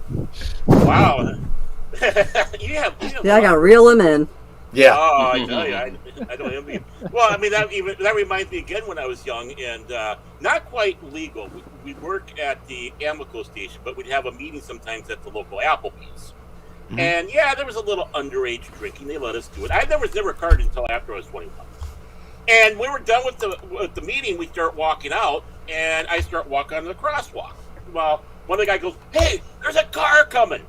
And I basically look back. My upper torso stays in one spot. My lower part keeps on walking. And before I know it, I'm laying on my back on the road. And all I can do is laugh. I'm laughing. I look over. I look over. My friends are laughing. I look at the lady in the car. She's laughing. I am laughing so hard I can barely roll myself over and crawl back onto the sidewalk because I'm laughing so hard. Yeah. I mean, that's great stuff. That's the kind of stuff life's about, Yeah, I mean, like you're working in the kitchen or something, you accidentally break a dish. You're like, how did that happen? Isn't that gravity? Right. So how many times have you done this? You're going to open up a chip bag, and you're struggling, and all of a sudden, whoosh, everywhere. Yeah, that can happen. Yeah. And it's just you have to laugh. Yep. And then I'm covered with dogs because they're trying to get all the chips. Yeah, exactly. Yes, but at least you've got vacuum cleaners like that to clean them up. Exactly. I don't have that, so I have to do it myself. They make these bags so hard to open for some reason. It's like, what is this nonsense? Like, it's just crazy. And so you're just struggling and struggling. Well, then I got this one here saying, we've got scissors all over the place. Just cut it open. Right, that happens too. Scissors, knives, sword. Yep. Yeah, Well, but sounds like- a number of people wouldn't say that because they want to be perfect. Everything they do is perfect. And then you have these people on social media who want to talk about their lives so much. It's like, even some of these YouTubers, it's like, why do you tell us these things? No. Why do you bring this to the public? What's wrong with you? Oh yeah, These there people- are so many like videos I'll come across, and a lot of them I'll find like on Facebook, and they'll do like these little short vids. And there's this one woman who is eating different like fruits and vegetables, and then going, "Oh yeah, it's really good. Oh yeah, it's a little crunchy, but that's still good." And then she eats a ghost pepper, Oh no! and she takes a big Oh, chunk out of this gosh. thing, No. Oh, and she's no. sitting there, and all of a sudden she's doing the and trying to get it out of her mouth, and she's drinking down water, and she's freaking out. It's like, why would you put this on the internet where you're looking like an absolute fool? And Attention. They have to have that attention 24 hours a day, 7 days a week. They're Has to be narcissists. there. Yes, they are. well, and realizing too, Netter and I have come to this realization since YouTube started all these shorts, right? Watch a couple of these shorts, which are basically YouTube's answer to TikTok. Yeah. Right. And it's like, this can't possibly be just somebody, recording. This has to be staged. There is no way. It's like the boyfriend playing the prank on the girlfriend, right? And her response is so funny, and it's like, this was rehearsed. She's got to see him holding the phone, Yeah. recording her. Yep. Duh, Yep. And they take so long doing the lead up, and it's like, it's boring. Oh, those ones make me crazy. Well, that's true. Where it's like, okay, we're going to reveal this thing, and then they'll start to reveal it, and then it's like, well, first we're going to be da da da, and you got to do this and this, and it's like, I just skip to the end. I want to just know what happens. I don't care about your middle bits of trying to build up because you're just ticking me off. Yeah, I was Yeah. All those looking at a false video starts? just today where I was trying to figure something out with DaVinci Resolve, and I wasn't doing it right. And I'm watching the video, and it's 10 minutes in. The guy still hasn't explained how to do certain features in DaVinci Resolve, and I'm thinking to myself, just get to the point. Yep. I was watching a PACIFIC414 a couple weeks back. It was kind of the same thing too with the topics. Well, at least somebody's watching it. Yeah. And then of course, Cash Money, you fast forward to the end, and the guy goes, "Oh yeah, by the way, and how to do the da da da? You just push this button." Yeah. So something I was starting to say earlier is I'm not going to movies anymore. I mean, very rarely. Yeah, I don't. There isn't much I'm watching. People ask me, what am I watching on TV? I don't watch TV anymore. We got rid of cable. This is my entertainment. Watching you guys and, the other channels, on YouTube. It's YouTube videos that I'm watching. The other nice thing is I don't specifically have to watch it at any given time. If I can't, be there live, Right. I'll watch it Memorex anytime I want to.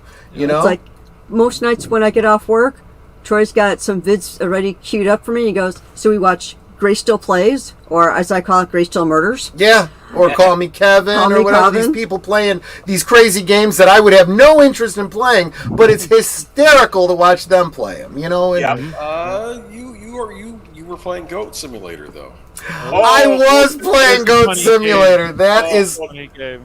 yeah. So Agent Boomer, just out of the blue, he just as a gift, he says, "Go into Steam.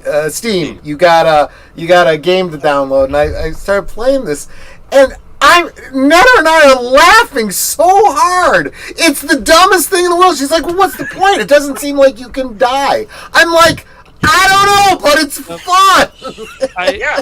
Speaking of that, Troy, I had a conversation with another one of my friends a while back, and he says, Brett? "Why do people?" I do.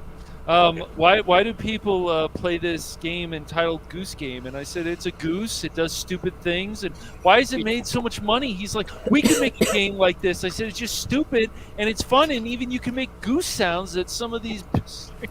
Yeah, there's It's the goat. ridiculous. It's a stupid game. This goose goes into the farm. He steals the keys and does this stuff. Then this guy makes goose sounds. I'm like, people don't understand. You don't need to limit yourself on your stream. Yeah, to an extent, but when absolutely. you're playing games And or this whatever. this is what I'm saying. You know, it is kind of the freedom that's come from platforms like YouTube and whatnot that give people the opportunity. Look, I'm tired of waiting for good entertainment. I'm going to do things that entertain myself, and maybe some other people will be interested in what I do too. Right. You know, That's right. Yeah, Well, I mean, it's like every morning, like clockwork, I'm there watching Loki's Mornings of Mischief. Mm-hmm. Why? Because he's entertaining. He's engaging. Yeah. He's like the morning chat shows we used to watch, you know, before we go to school, you know? yeah. Mm-hmm. Or even the morning DJs when we actually The had morning good- DJs on the drive-in, yeah, right, yeah, exactly. right. Stuff that over here, like when K-Rock, you have stuff like Loveline, you had stuff where they were doing funny things even after somebody died, like Frank Sinatra, they had him from heaven, and it was funny. Yeah. And people were still laughing at that Yeah, time. yeah. Of course, that was the 90s, late 90s, but they were still laughing because it was All funny. right. You got yourself DJs on the shows. They know exactly what they're talking about. They know how to talk. I tell you what. We're going to spin some platters for you on the old platter router. And I'm your DJ here. Have a good time. Ow! You know, It's the Wolfman Jack Show. Ow! And that's like on K-Rock, that's basically where somebody like Jimmy Kimmel started. So Yeah. for him to change so much, it's just it sucks, man. Yeah, Troy, it I met does. him many years ago when they were doing a signing on the K-Rock at Yeah. radio station, and I never thought in a million years this man would change so much. And the late night sucks pretty much. Even Conan changed a little bit. Yeah. Conan O'Brien of all people. Yeah. I really feel like there was a paradigm shift at some point. It was the same thing. Netter and I met Mark Hamill at a convention back in the early 90s. He was having a rough time, but he was still really, really nice. But I wouldn't want to meet him now, you know? No, I don't want to really meet him now either, man. well, you know, I had sympathy for Will Wheaton for the longest time. Yeah. Sure, Because of how he sure. was treated because of Next Generation. And Right, then you right. start, you know, you start seeing him on the Big Bang Theory being a jerk. It's like you find out, no, he wasn't acting. Okay, Oh, Will Wheaton funny. Will Wheaton is the reverse for me. When we first met him, during the time that he was on that show, he was an ass. Yeah, I and was his he's bodyguard. always been an ass, and that's never changed. So Yeah. at least he hasn't changed, you know. Yeah, it's like See, I never knew one of the anything first about conventions I did with him. I ended up being his bodyguard, so we had to walk him from his room Yep. to the stage, and then and we knock on his door to get him, and he just rips up the door and looks at us. He goes, "You're not my PA. Where is she?" I'm like, "I don't know." And then she comes in right behind us because I guess she had to go fetch something for him, and he's screaming at her, "Where's my deodorant? Where's my shirt?" And she's like, it's much quieter. Here's your stuff. Here's your stuff. And then it's like he finally deems to make himself presentable to come out so we can walk him to the stage, and he's acting like he's the king of everything. And it's like, well, I need a private elevator to take me down so I'm not mobbed. And I'm thinking, boy, nobody's gonna mob you. No. Hey, at least luckily, maybe I should have seen him back in that day, but you know, I just know that I felt sorry because of how he was treated because the character sucked. Let's face it. I mean, Wesley Crusher was one of the It worst wasn't Crusher very characters. good. Compared to now, though, Well, I'm not comparing it to now. I'm not comparing it to now. I am not doing that at all. You almost could, though. This whole concept of self-insert characters is always... He was a Mary Sue, right? He was the Gene Roddenberry self-insert. You know, he was the Ray of his time. right? Yeah, You know? that's true. I agree. And At when that time, oh, sorry. when you do a self-insert, even of yourself, you need to make yourself more interesting. Like these people who do the thing, what was it? I am not Starfire? Yeah, I am not Starfire. That Oh, nonsense. God. Yeah. Yeah. But it was easy to mock because this woman's like, well, if you don't want to buy it, then don't buy it. Okay, cool. Or And so Mindy funny- Cohn with the Velma thing. Oh no. Oh gosh, yes, yeah. And Yeah. we're going to give it a second season. Yay! No. Just You know, the best self-insert characters are the ones that you don't even realize. It's because a good character for a self-insert is one that is kind of like a narrator character, someone that the entire audience can get the exposition through and so forth. Yeah. And then you, in an interview, you hear, "Oh yeah, I use this character as my self-insert," and it's like, "Oh, okay, now I see it." Those are usually likable characters because it wasn't just a self-insert for the writer. Yes. But he's using it as a self-insert for the entire audience. That's the way it should be. Yeah, he's the eyes for us into the universe. Exactly. Right, and if you're going to do a self-insert of yourself, you need to make yourself a lot more interesting. Right. That's really what it is. But not the center of attention, right?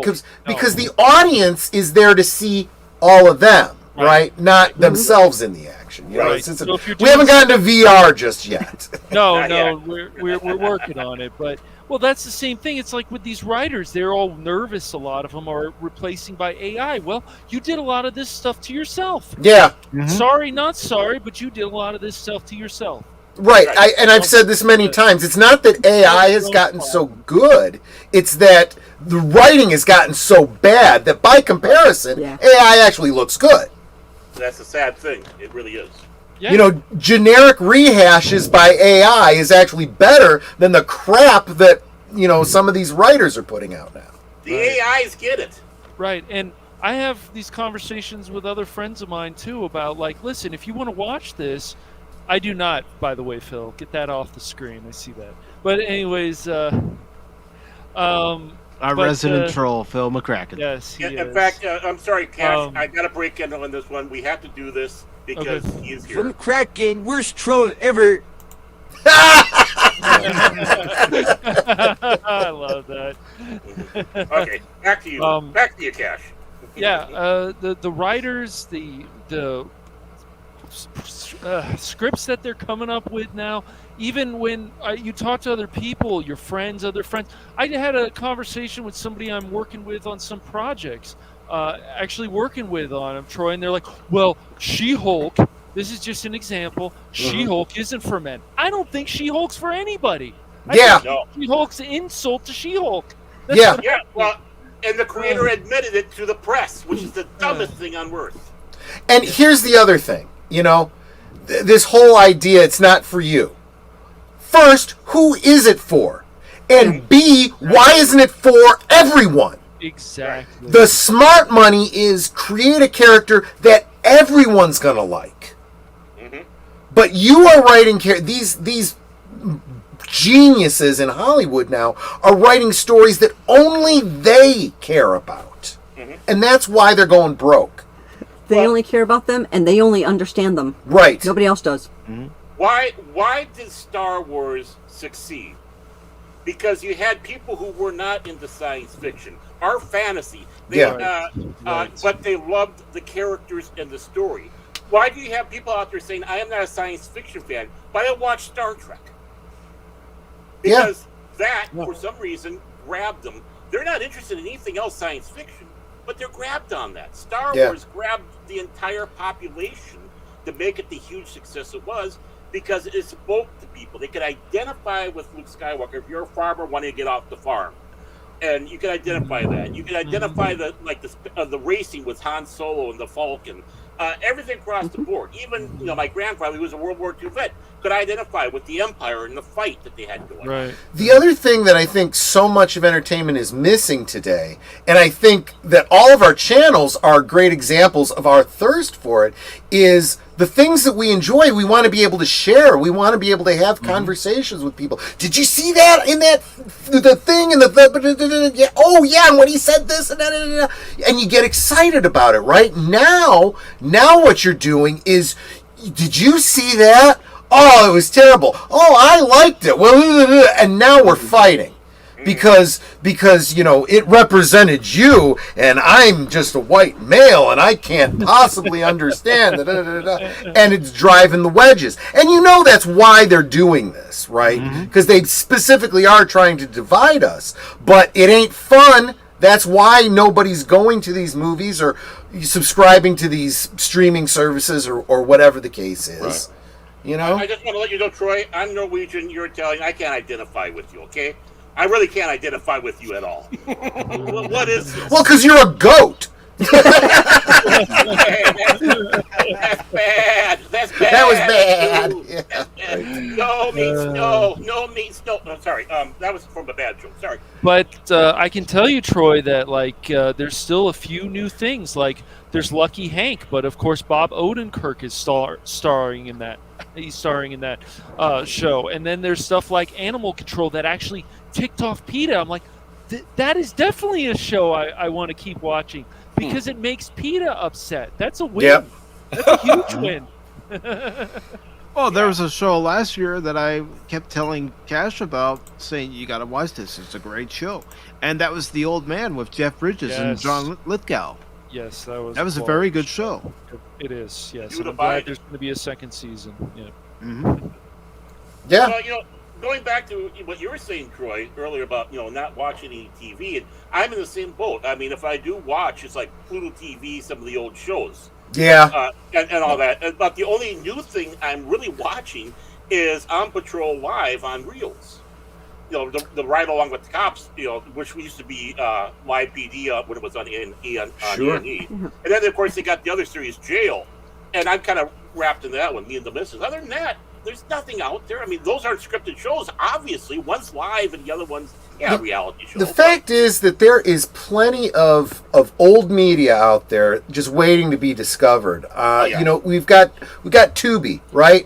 And there's so much on there. Let's face it, not all of it's good, but then you have someone like Big Al Presents doing reviews of all these obscure films, and every now and again he'll mention one that sounds really good, and I'll be like, oh, okay, well, I'll go check that out. Oh, okay, I'm glad I saw that. Or every now and again he'll come up with something that's really, really bad, like Ouija Shark, and I'll go, okay, now I'm curious. Now I got to see how bad this is. It was horrid. That's bad. That's bad. And then, of course, you can go over to Devo TV, and they have Firefly for free.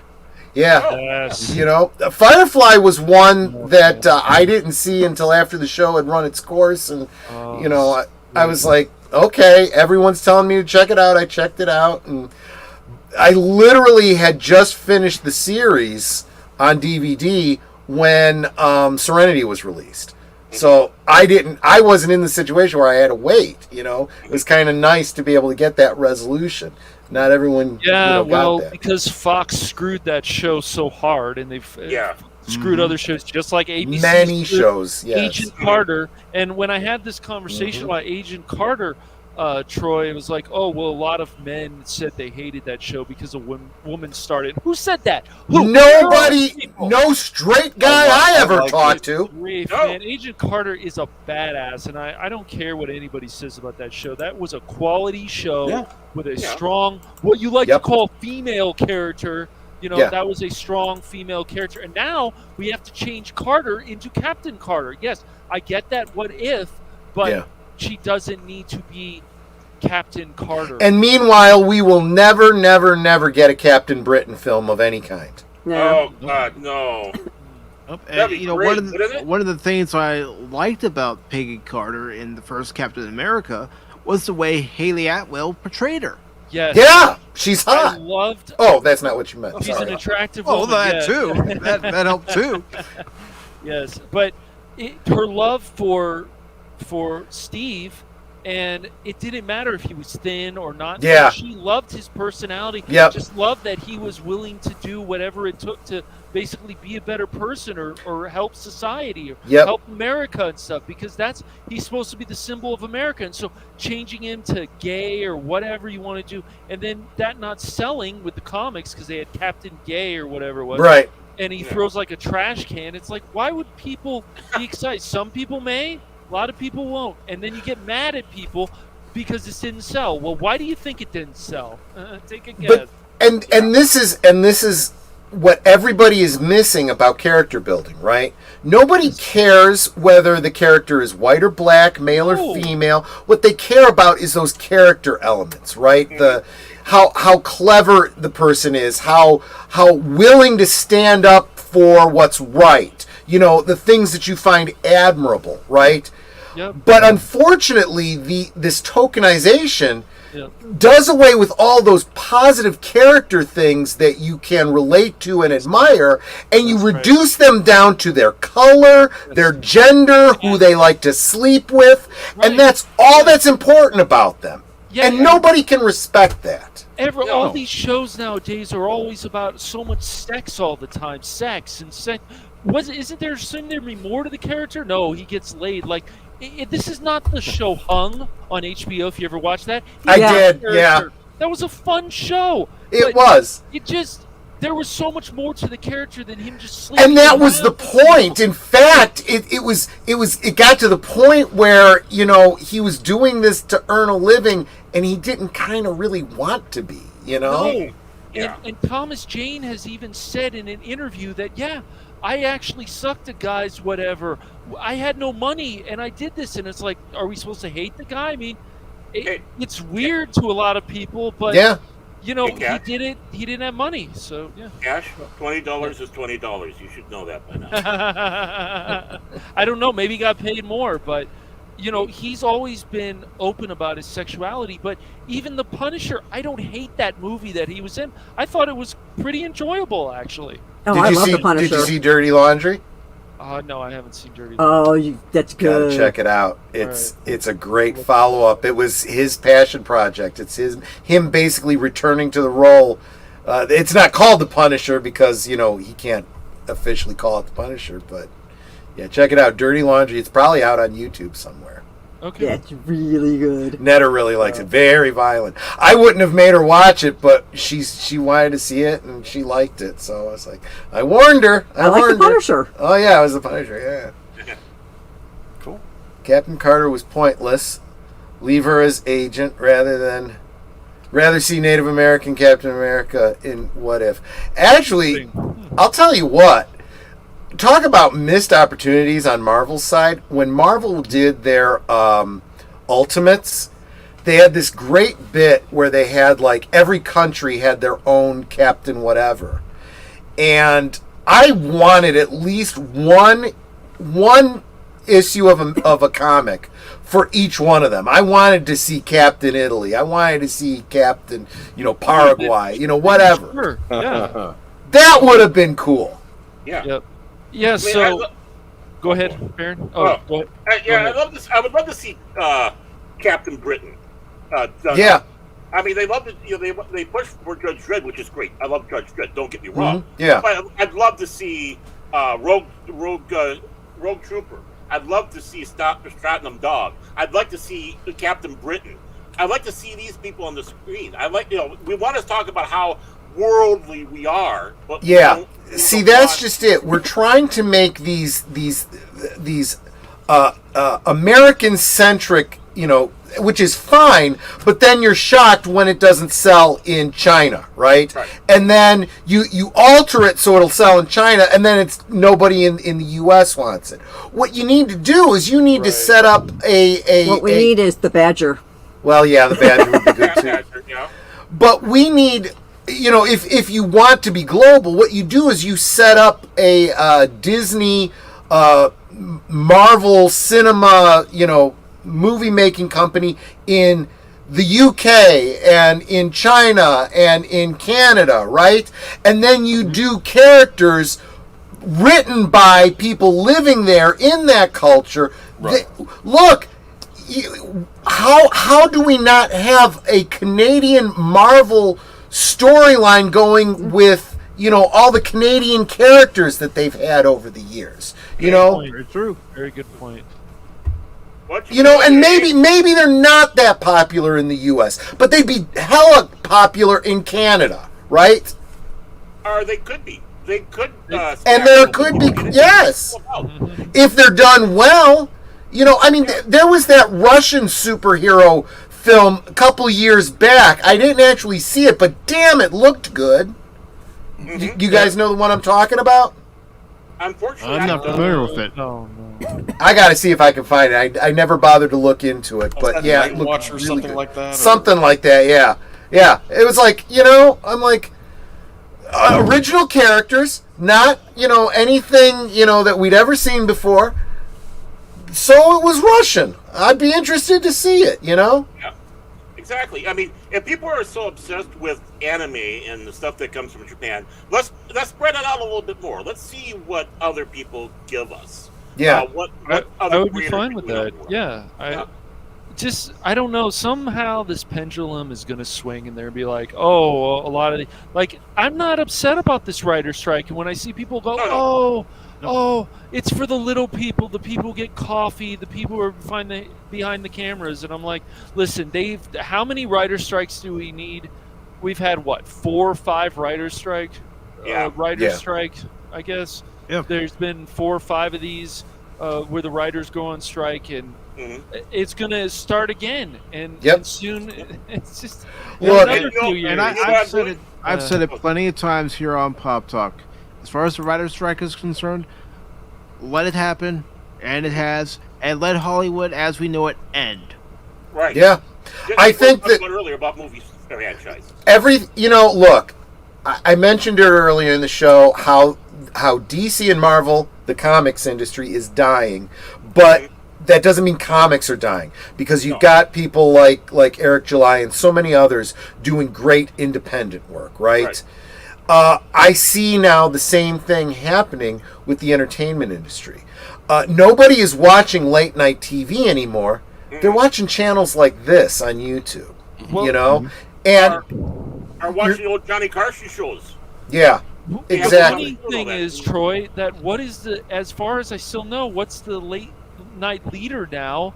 Oh, it's something on Fox's. Oh, the evil Fox's. It's Greg Gutfeld's show. They make fun of each other. There's so much to make fun. They don't care. They make fun of a lot of stuff, and they throw out common sense, which we used to have on late night. But what, we want to watch Colbert or Fallon But the fact is, nobody is. That's the funny thing. Exactly. You just look at their ratings. But there's nothing else to put in those slots. So they're zombie shows is what they are.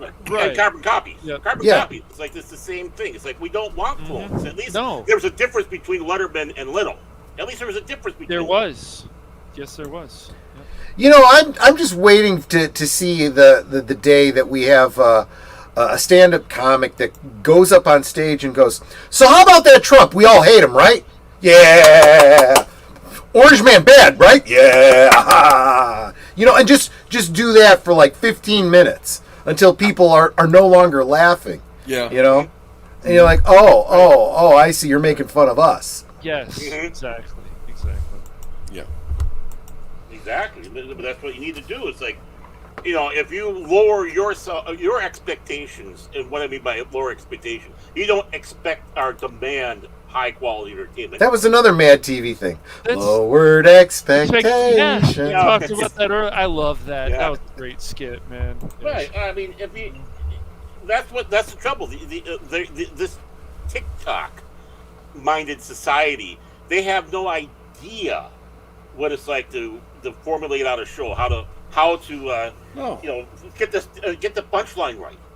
Yep. I mean, you hear stories about some of the greatest comics in the world were Jewish, and they always would hang out in the Catskills here, and they'd be trying their bits, and a good old Uncle Milty would be stealing it from them, and that's right.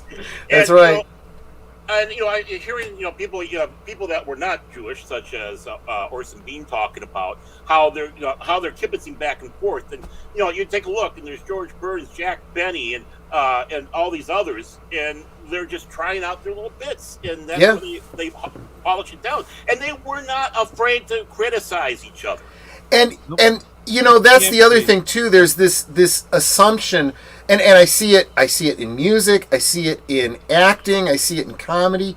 Everybody thinks I can do this. It's so easy. No, it's not. It's hard work, and you gotta practice. When you tell a joke, timing is so crucial. Knowing when to tell that joke, when to drop the punchline, how to lead up to it. Same thing with music. You've got to have the timing down. I actually saw a great commentary comparing the timing element in comedy to the timing element in horror. Yeah. How they are very, very similar. The build up, the build up, the build up, the punchline. The build up, the build up, the build up, the scare. you know? Now, see, the comedy acts I like is when they start off with some little joke, and then when they get to the end of their routine, that same joke comes back around. Yeah, the payoff. The payoff. See, again, that's exactly what I was talking about. That kind of thing. And this is also the difference that I see in actors in modern Hollywood and, you know, classically trained British actors, right? Right. You know, this idea that, you know, I could do that. I can memorize my lines and I could, but then you really look at some of these actors and you see that they're really just a pretty face and that's it. They can't act their way out of a paper bag, you know?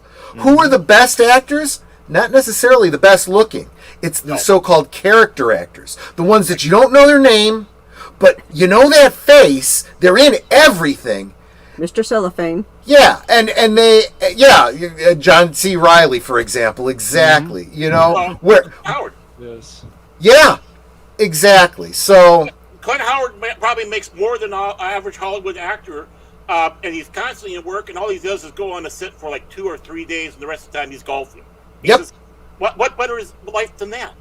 You know, I know Ron's doing all this stuff, but look at my life. Well, and you know what it is? It's residuals. You know, that's always it. If you can get a small role in a successful show, and you just keep getting a check every time that thing airs, you're going to be okay. You know. Well, and the most important thing about being a character actor is keeping your ego in check. Yeah, because the ones that destroy their careers are the ones that are too big for that. I don't want to be known as this character all my life. Oh, really? You don't want to be known as a successful actor making a lot of money even when you're not working? Okay, fine. That's, what was it? Schwimmer was like, I don't want to ever be known as Ross for the rest of my life. Character. It's like, dude, you should be proud of that. And then on top of that, this is also funny too, Troy, after all the nonsense that went on a few years ago, it was like, oh, I should have put some more diversity in the main cast of Friends. Why are you making people feel bad because you're a white person? Give me a break. Jason Bateman, oh my gosh. I have been a fan of his ever since. He and I are close in age, and honestly, I looked a lot like him when I was in high school. I can't remember what the show was back then. Nutter, is that true, Nutter? She didn't know me when I was in high school. I didn't know him in high school. I didn't know him until college. I'm sure you saw pictures of him, though. Yeah. I got pictures of him in high school, though. But he was in, wasn't he? He was in Silver Spoons. Yeah. Was he? Yeah. Yes, he was. Yeah, he was like a friend, yeah. And then after that, it was I just know Sister Justine. It was the Valerie Harper show. Yeah. Oh, yeah. The Hogan family after. Yeah. Right. Yeah. When he was on Silver Spoons, he was the best thing about Silver Spoons to me. I used to laugh so hard at him. He was great. So every time I saw him in something ever since, I was like, I gotta see. This guy's great. He's awesome. So yeah, absolutely. But who, you know, and if that show is still being shown in a streaming service somewhere, he's probably still making checks off of that. Yeah. You know, Probably. Every time somebody views it. Yeah, even people like Seinfeld's like, I'm not going to make jokes to colleges anymore and these other people, and you know, it doesn't matter if he's on the left or the right. It's even Rob Schneider is like, you know what? Screw these people. I'm just going to make jokes when I want to make jokes. And so it's the same with like Entertainment Weekly. I'll use them as an example, Troy. They write this garbage article pretty much that's attacking people. It's like, okay, cool. So you guys have just given me some more comedy material. Okay, so this is what I think you'll say. If you don't agree with me, you're a Rossicist and I hate you. You know, and then some people in the comments are like, why do you write like that? I'm like, oh, should I write like this for you? Does that make you feel better? Does that make your feelings? Cash, I got to break in here for a moment. Yeah. Nutter, don't fall for Phil McCracken's. Yeah. He's a nut. Phil likes to go on some of his own tangents. Yeah. So well, it's like those are DVDs. That's all I'm saying. Yeah. Okay. Just don't let them suck you in, because before you know it, you're watching Caddyshack too. That's right. Yeah, seriously. Exactly. This is Patrick I've seen some bad movies, and I wish so to tell Phil McCracken that I hate him also. Now to give you some backstory on that. Now, We're watching Phil, Star behave. Trek: The Next Generation, and Phil starts going on a tangent about Patrick Stewart and Picard, and how Picard can't throw a punch. How horrible Picard has no actor. hair. Yeah. It's like, no, relax, dude. But I'll tell you, when it comes to comedy, especially when I'm thinking about Saturday Night Live, I miss Dennis Miller, Yeah. and I really miss Norm Macdonald. Oh, Yeah. God. Oh, I know. I Norm miss was Colin very Quinn. funny. Gilda Radner. Oh, Quinn. Yeah, Gilda she was- Radner, yeah. She was very funny, but even people in the '90s who are, I miss people like Chris Farley. The Farley worst was is very- Dennis Miller's still with us, but he is. doesn't do anything anymore. You know, No, and he's not like he used to. No, he I had think he's a fed pretty up. long career. Yeah, I think Well, he is. he used Yeah. he used to be on one of the news channels doing a show, wasn't he? Or a talk show. He did talk. Yeah, shows. he's been on Fox News before. He was with Yeah. Bill O'Reilly. Doing Yep. stuff later, and I don't know. I think he's just pretty much retired or just fed up with it. I just want to Can't blame apologize him. for that. I want to apologize for that noise. That was Mouse coming in deciding he wanted to take over where the microphone was. Oh, Mouse is trying. Yeah, to and I want to apologize for that noise too. I had a lot of beans last night, so. Uh, And then our AI just started talking upstairs, and it's like, that's why I went up there, shut her up. What, Alexa? Yeah. I thought it was an alarm going off. I didn't realize it was something. Yeah, she was just talking, and I'm like, who's she talking to? There's nobody up here. That Well- reminds me of a story. do we have another clip for Phil or something since Phil's Oh, we starting got- his nonsense again? We got Yeah. tons of that. But when we were living in the Tag Manor, where it was a pretty big house, and my daughter was way down. Daughter's room was way down the end of the hallway from our bedroom, and she had one of those Alexa dot things or round thing. I don't know what it is. Just Yeah, those Echo Dot. Yeah, Mhm. and we were the Mrs. and I were talking in our bedroom, and we said something. I don't know, something related to snow. Talking about snow and cold things, and all of a sudden, before we know it, we started hearing this music playing, and it's like, what the hell is that? And for some reason, down the hall, Alexa heard us say something, and they started playing Frozen. Let it be, let it be. It's like, what the hell? I mean, we are 20, 30 feet away from you in another room. Yeah, ours does that.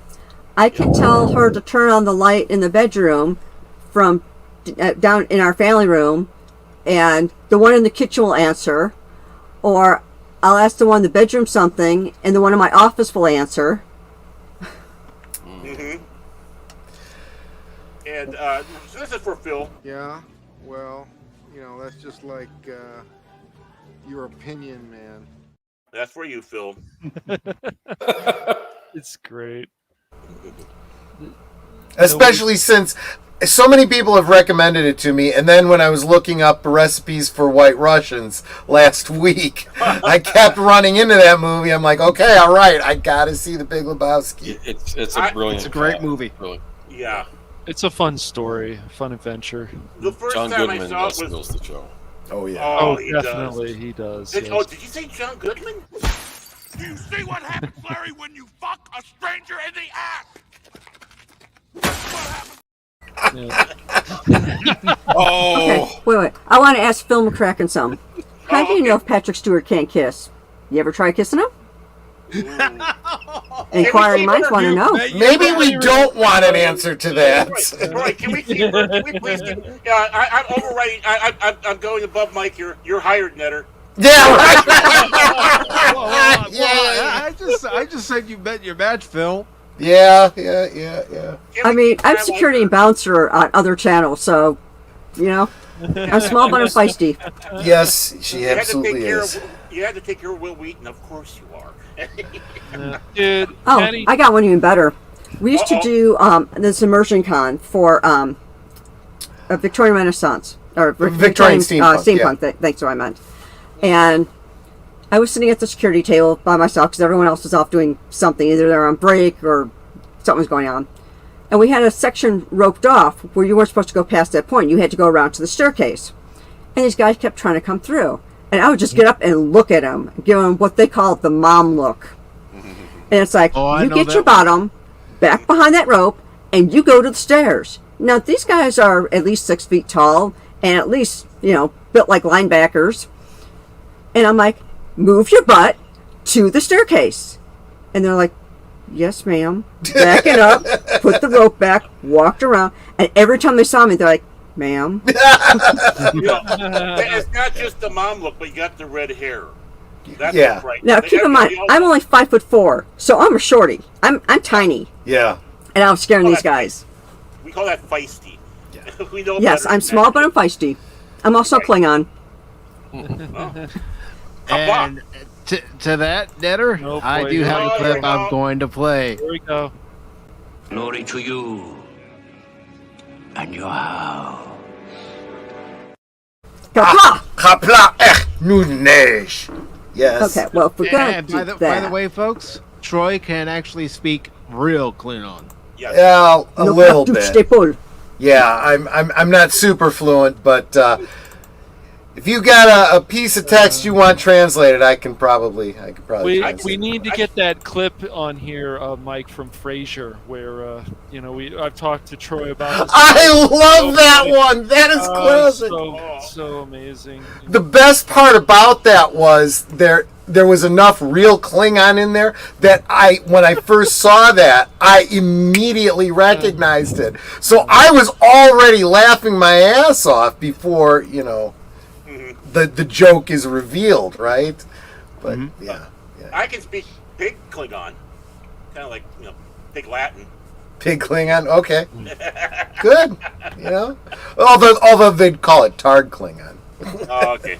Well, the funny thing is there was before we had what was his name again? Mike Okrand or Mark Okrand, yeah. Mark Okrand, yeah. Come out with that stuff. The FASA role playing game was putting Klingon in there, so there was the kind of the different dialect of Klingon that I learned compared to when that came out there, and the fact that James Doohan was the one that came up with the initial Klingon for the motion picture. Yep, he came up with all the, I guess you'd call them phonemes that appeared in the first film, and so the actors playing the Klingons were speaking English, but they needed to come up with words that matched their what they were mouthing. There you go. Oh, yep. That is me as Klingon. Yep. All right, I'm going to make that full screen. Okay, I'd say something, but I don't want Troy to come after me. Oh, honey, you don't have No. to worry about I would probably absolutely agree with you. Yeah, it's me you got to worry about. She's smoking hot. There's no doubt about it. She is. So, Baron, are you telling me you're afraid that Troy's going to tell you this?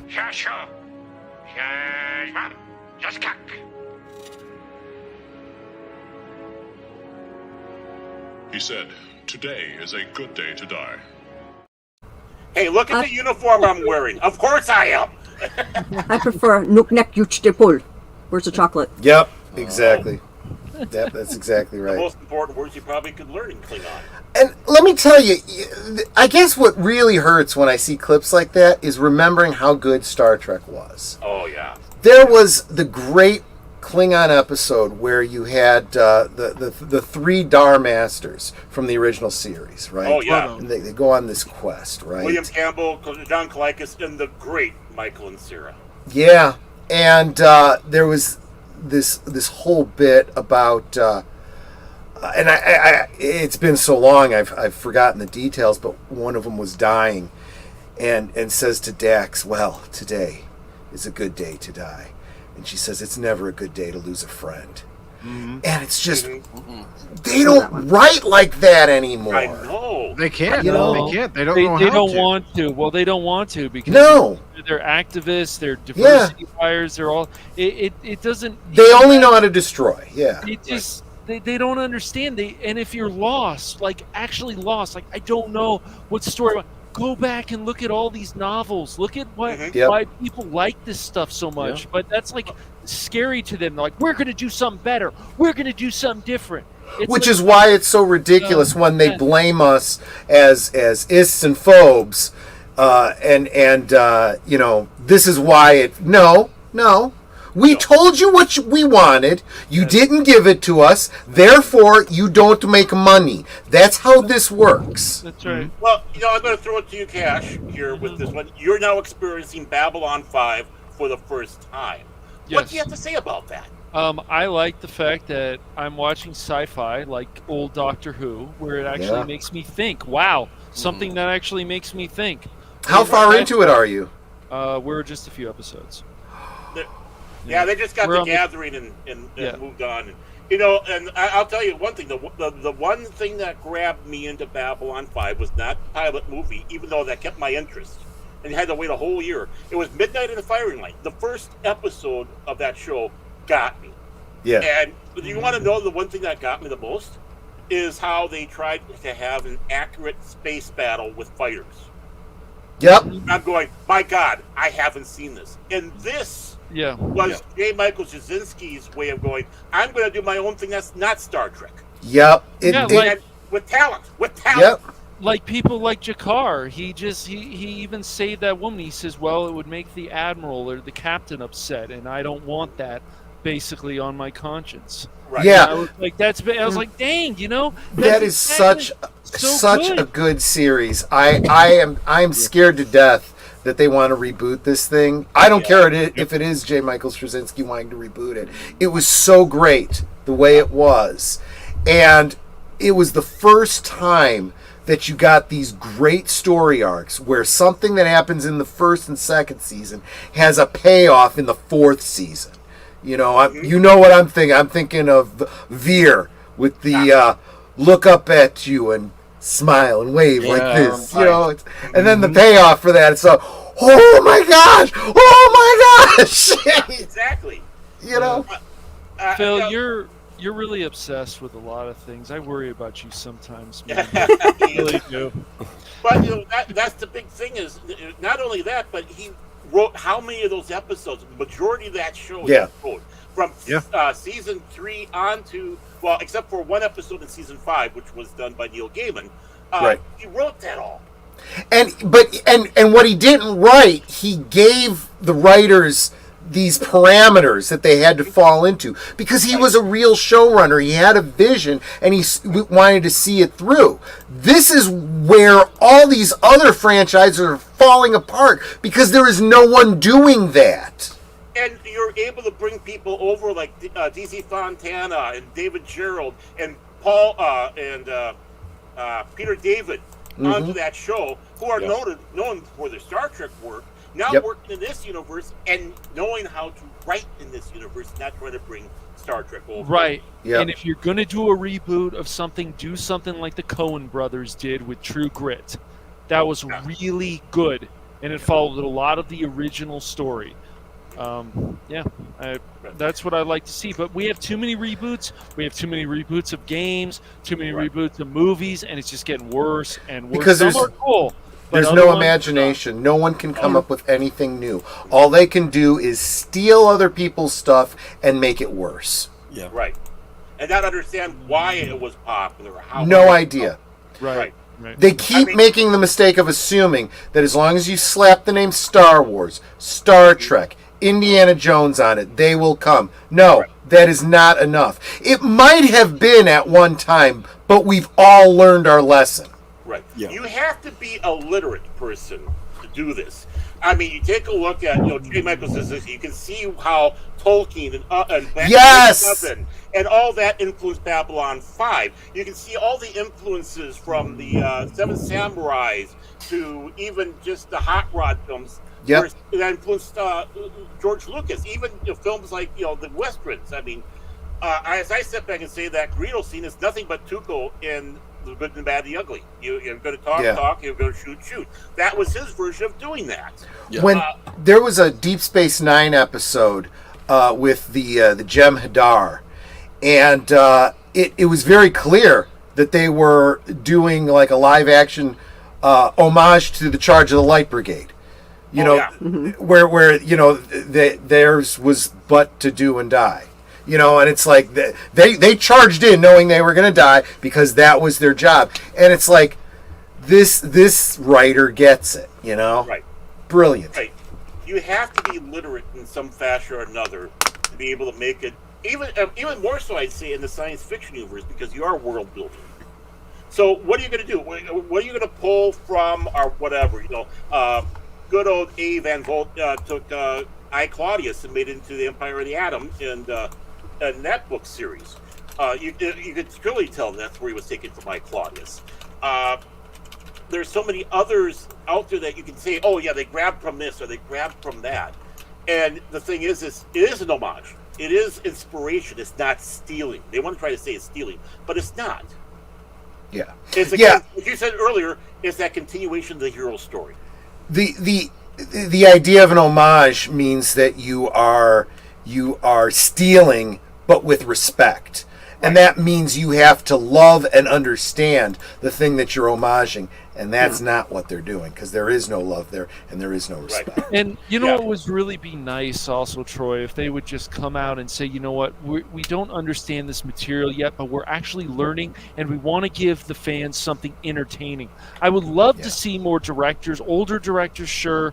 I think people like Christopher Nolan really wants to give somebody something entertaining, and he's upset about these streaming services and other stuff. But even people like Patty Jenkins, you look at her with Wonder Woman 1984, it's like, have you read the comic that would be based on this? Yeah. You should, because they do a lot of cool things in and that's the thing, right? I just got through saying that these people don't know how to create anything new, so the material's already out there. Just steal it. Just put it up on the screen.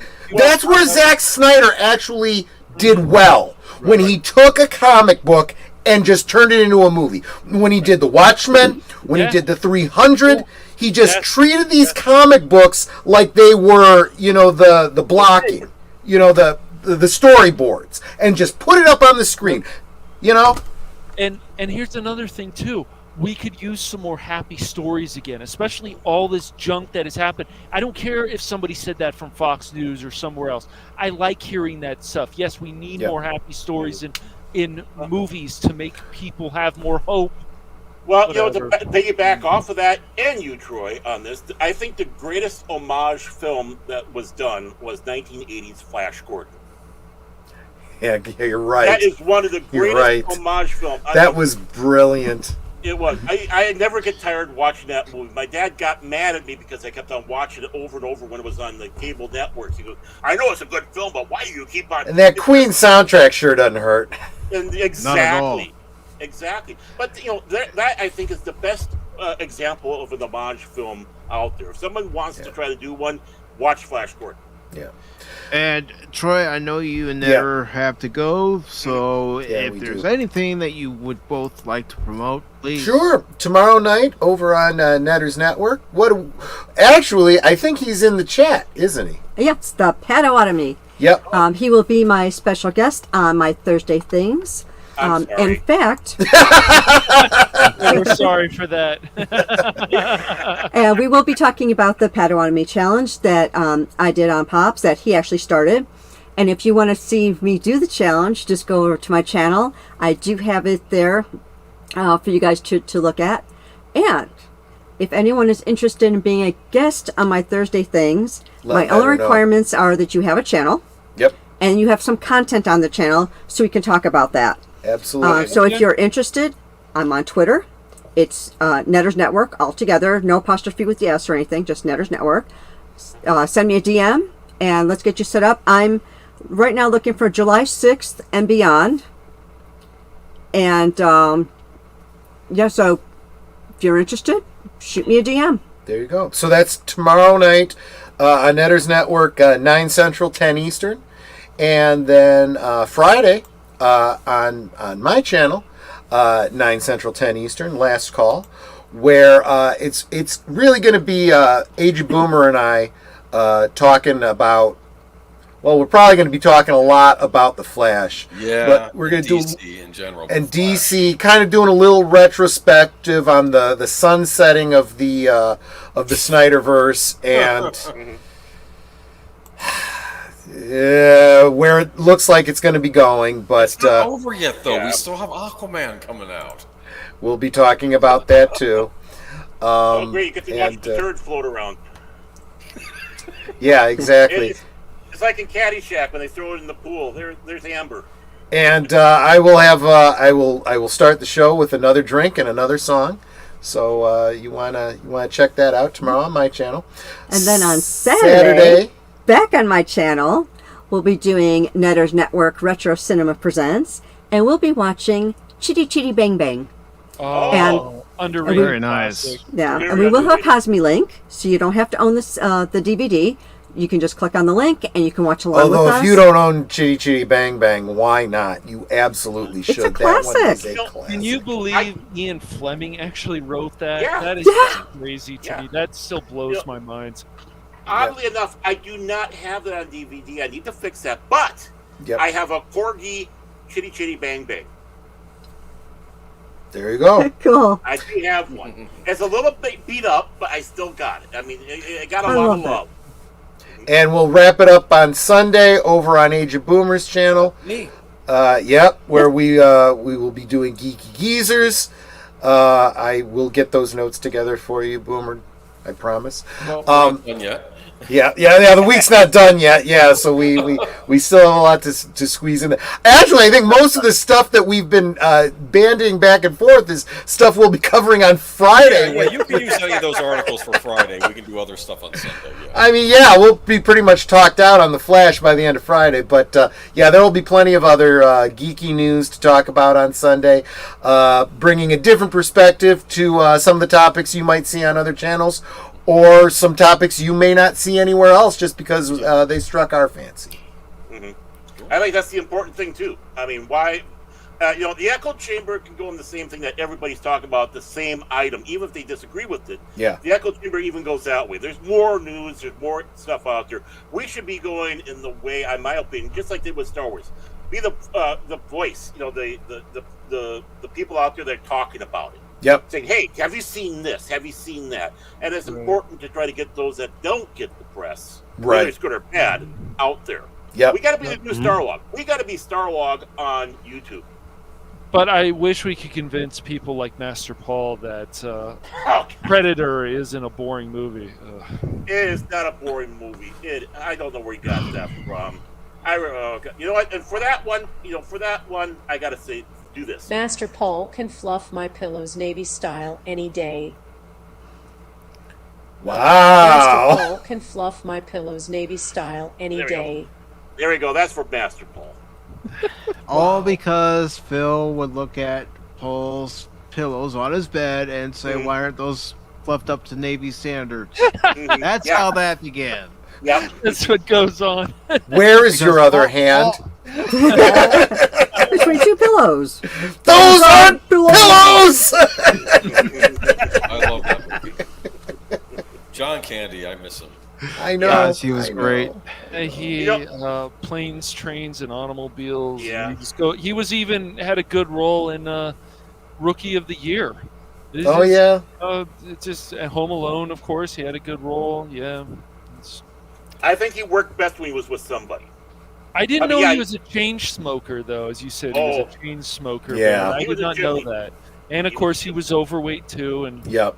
It's a bad combination, unfortunately. And Age Boomer, what do you have coming up on your channel? Like I said, Troy was saying, Geeky Geezers will be on with me on Sunday. And, yep.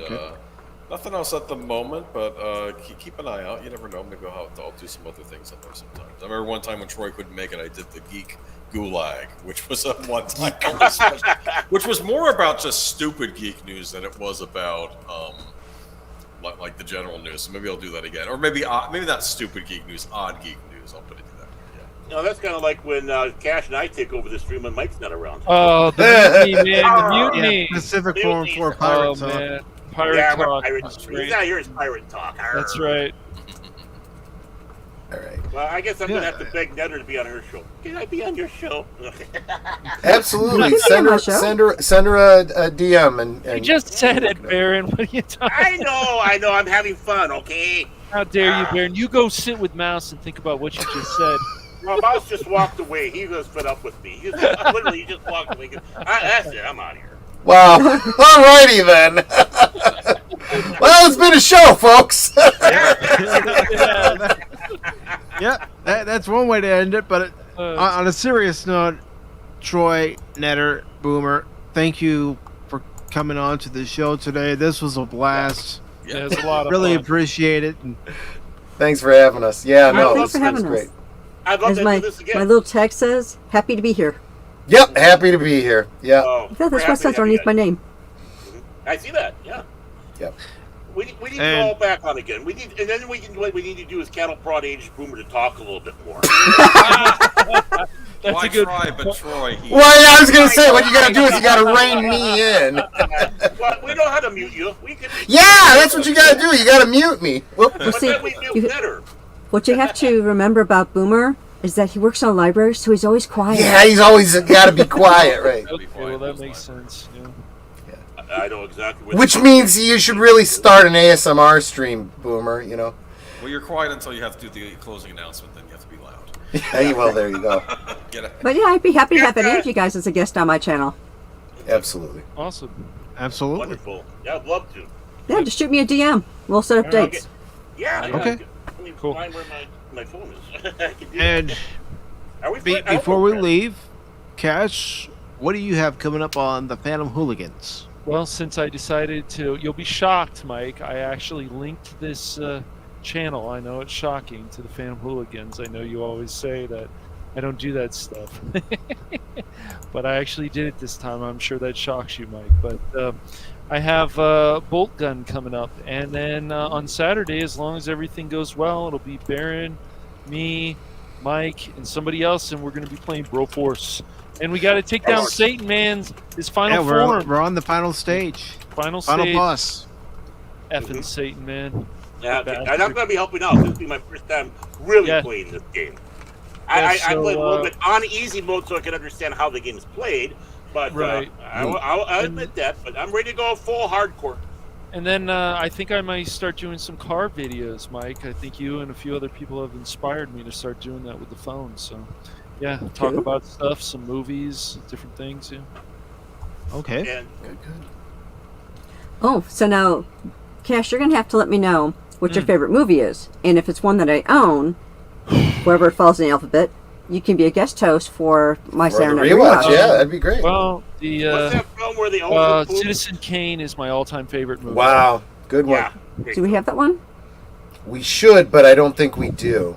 Oh, you know, The you fact that chastise us Orson for not having Welles- Chitty Chitty Bang Bang, but Chitty you probably Chitty- don't have Citizen King. Come on! Citizen know, Kane right? is amazing. I might have it. I have to look. But then I'd have to turn around, Yeah. and then you'd be looking at the back of my head. I love this whole story about, and I think it relates to a lot of what's going on. You have this man who thinks he can destroy, do whatever he wants to people, and then when he gets older, everybody's gone. They've all abandoned him. And of course, this is about a certain person too that made him mad. But it's still like, it still resonates with what's going on today. That there's Yep. a lot of these people who are such narcissists that they don't understand that when they get older, a lot of these people may be gone. Yeah. They may not be around. And when he's thinking about his sled, I always feel like it's one of those things. Well, that was a better time for him, and that maybe he made some mistakes. I think you can interpret Citizen Kane many different ways. Yeah. And that's why I think it's an incredibly made film, Wonderful. even though it's about William Randolph Hearst and mocking him. But still, there's so many good messages in that movie. That's what I took out of Well, it. it was more than that. I mean, yeah, you would think, but you know, if it was just him Right. bashing Hearst, it'd be Yes. would be a good film. Right. But it was Exactly. more than that. So much more. Yeah, I agree. Yeah, it is a great film. It is a great film. It is on my, it is one of my favorite films too. Cool. And Baron, what do you have coming up on Fandom Legacy? Working on it. I just work with you guys right now, and I'm hoping to get on Knitters here if I can get the Knitter. But yeah, now that I got my wonderful setup that's just like Mike's, except he put more RAM in his. I'm ready to Put go. more RAM in yours. I'm going to. I have Very to talk to the good. wife. I saw the price, but it's on sale. But nothing else really other than that. Except that you check the DMs in Discord. Vet for Hire came through. I don't know if there's a way we can show that. If you want to share your screen, I can't because it was on my phone. okay. Oh, wait a moment. It's on Discord. Oh, never mind. I can do that. Yeah. What am I talking about? Okay. I'm an idiot. You know that, don't you? Yeah. I'm not saying anything. I'm not saying a word. Yeah, you haven't said a word, but let's see if I can find this son of a beaver. Go. No. Oh boy. You might have to do it. I don't know what I'm doing.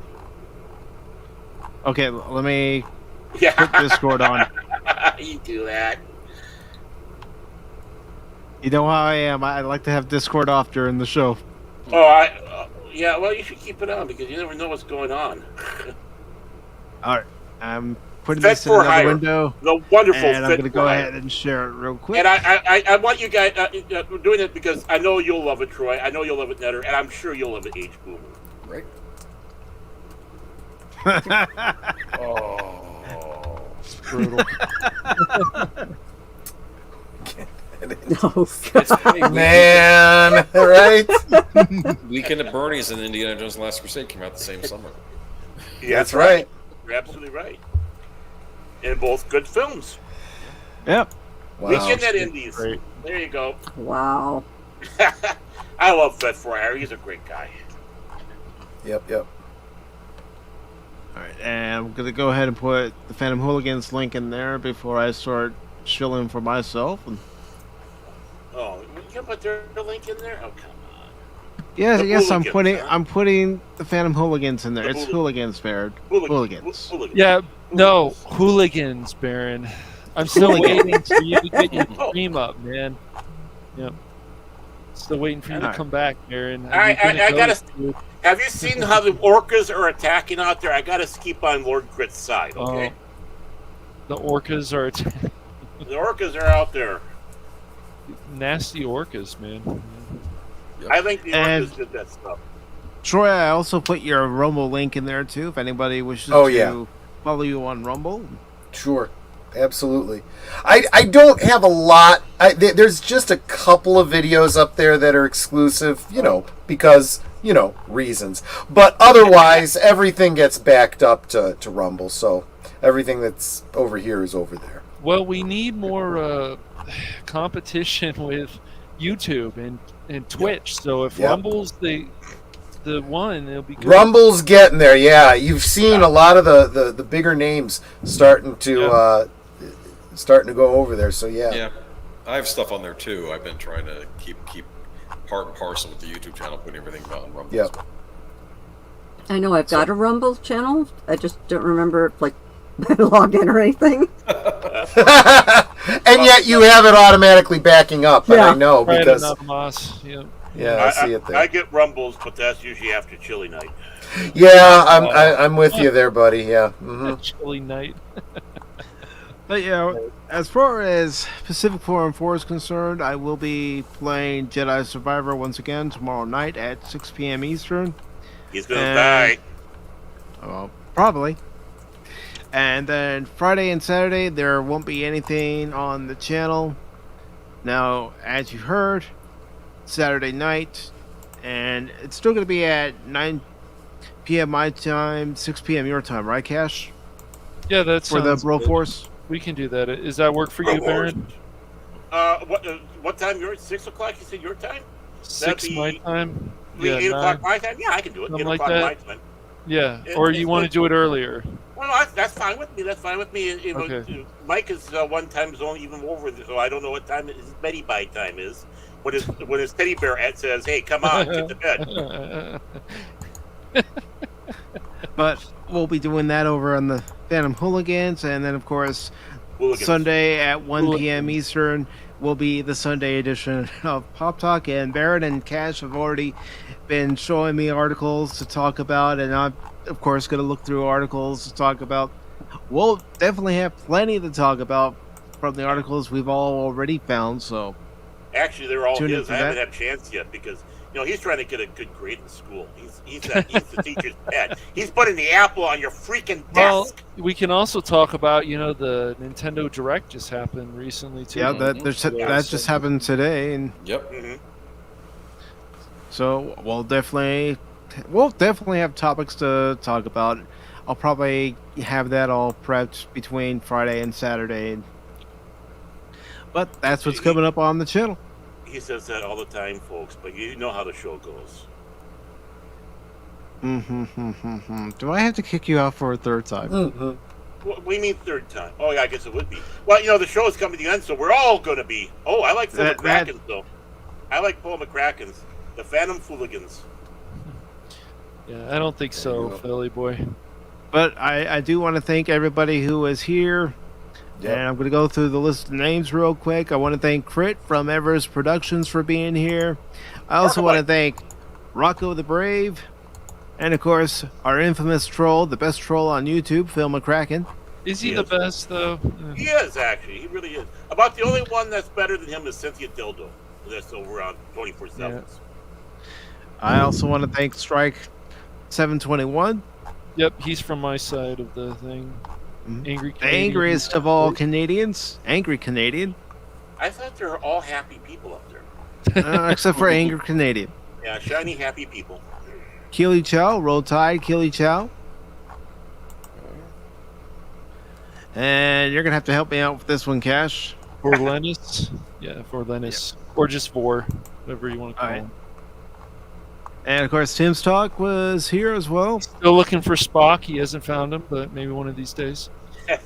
Jet Sparks was here. Hey, Jet. Jedi Bill stopped by. And, of course, Phantom Hooligans. Ghost Rider was here. Over on the Phantom Hooligans side. I guess a lot of us are hooligans. But yeah. Hooligans. DJ Ronnie G. The lovely Leia Rose. The Princess of YouTube. And, of course, our guest, Age Boomer. Hello. Yeah, goodbye. Hey, Nova Vaughn was here. Angelus Draven was here. Yes. Bush McFadden was here. Yep. Boosh. Whoopa Trooper was here. Whoopa, whoopa, whoopa. The Padawannabe, who will be a guest of Netters tomorrow. And the long-suffering Mrs. Tagge.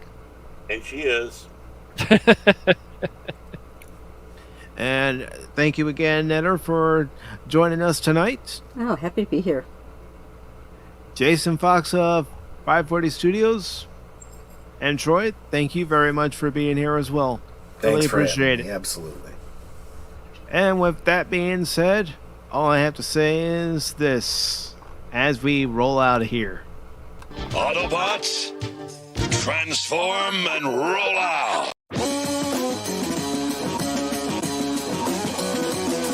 Oh, I'm glad that missed. Oh! Okay. Man, Bill just had to stop by again, didn't he? Sometime. And yeah, I don't. Bobby, get the hell out of here! I hate that cat. Oh, come on, you gotta learn to love it, Baron. No, he's an asshole. El Diablo Gato. Bill's trying to get people to watch that horrible Caddyshack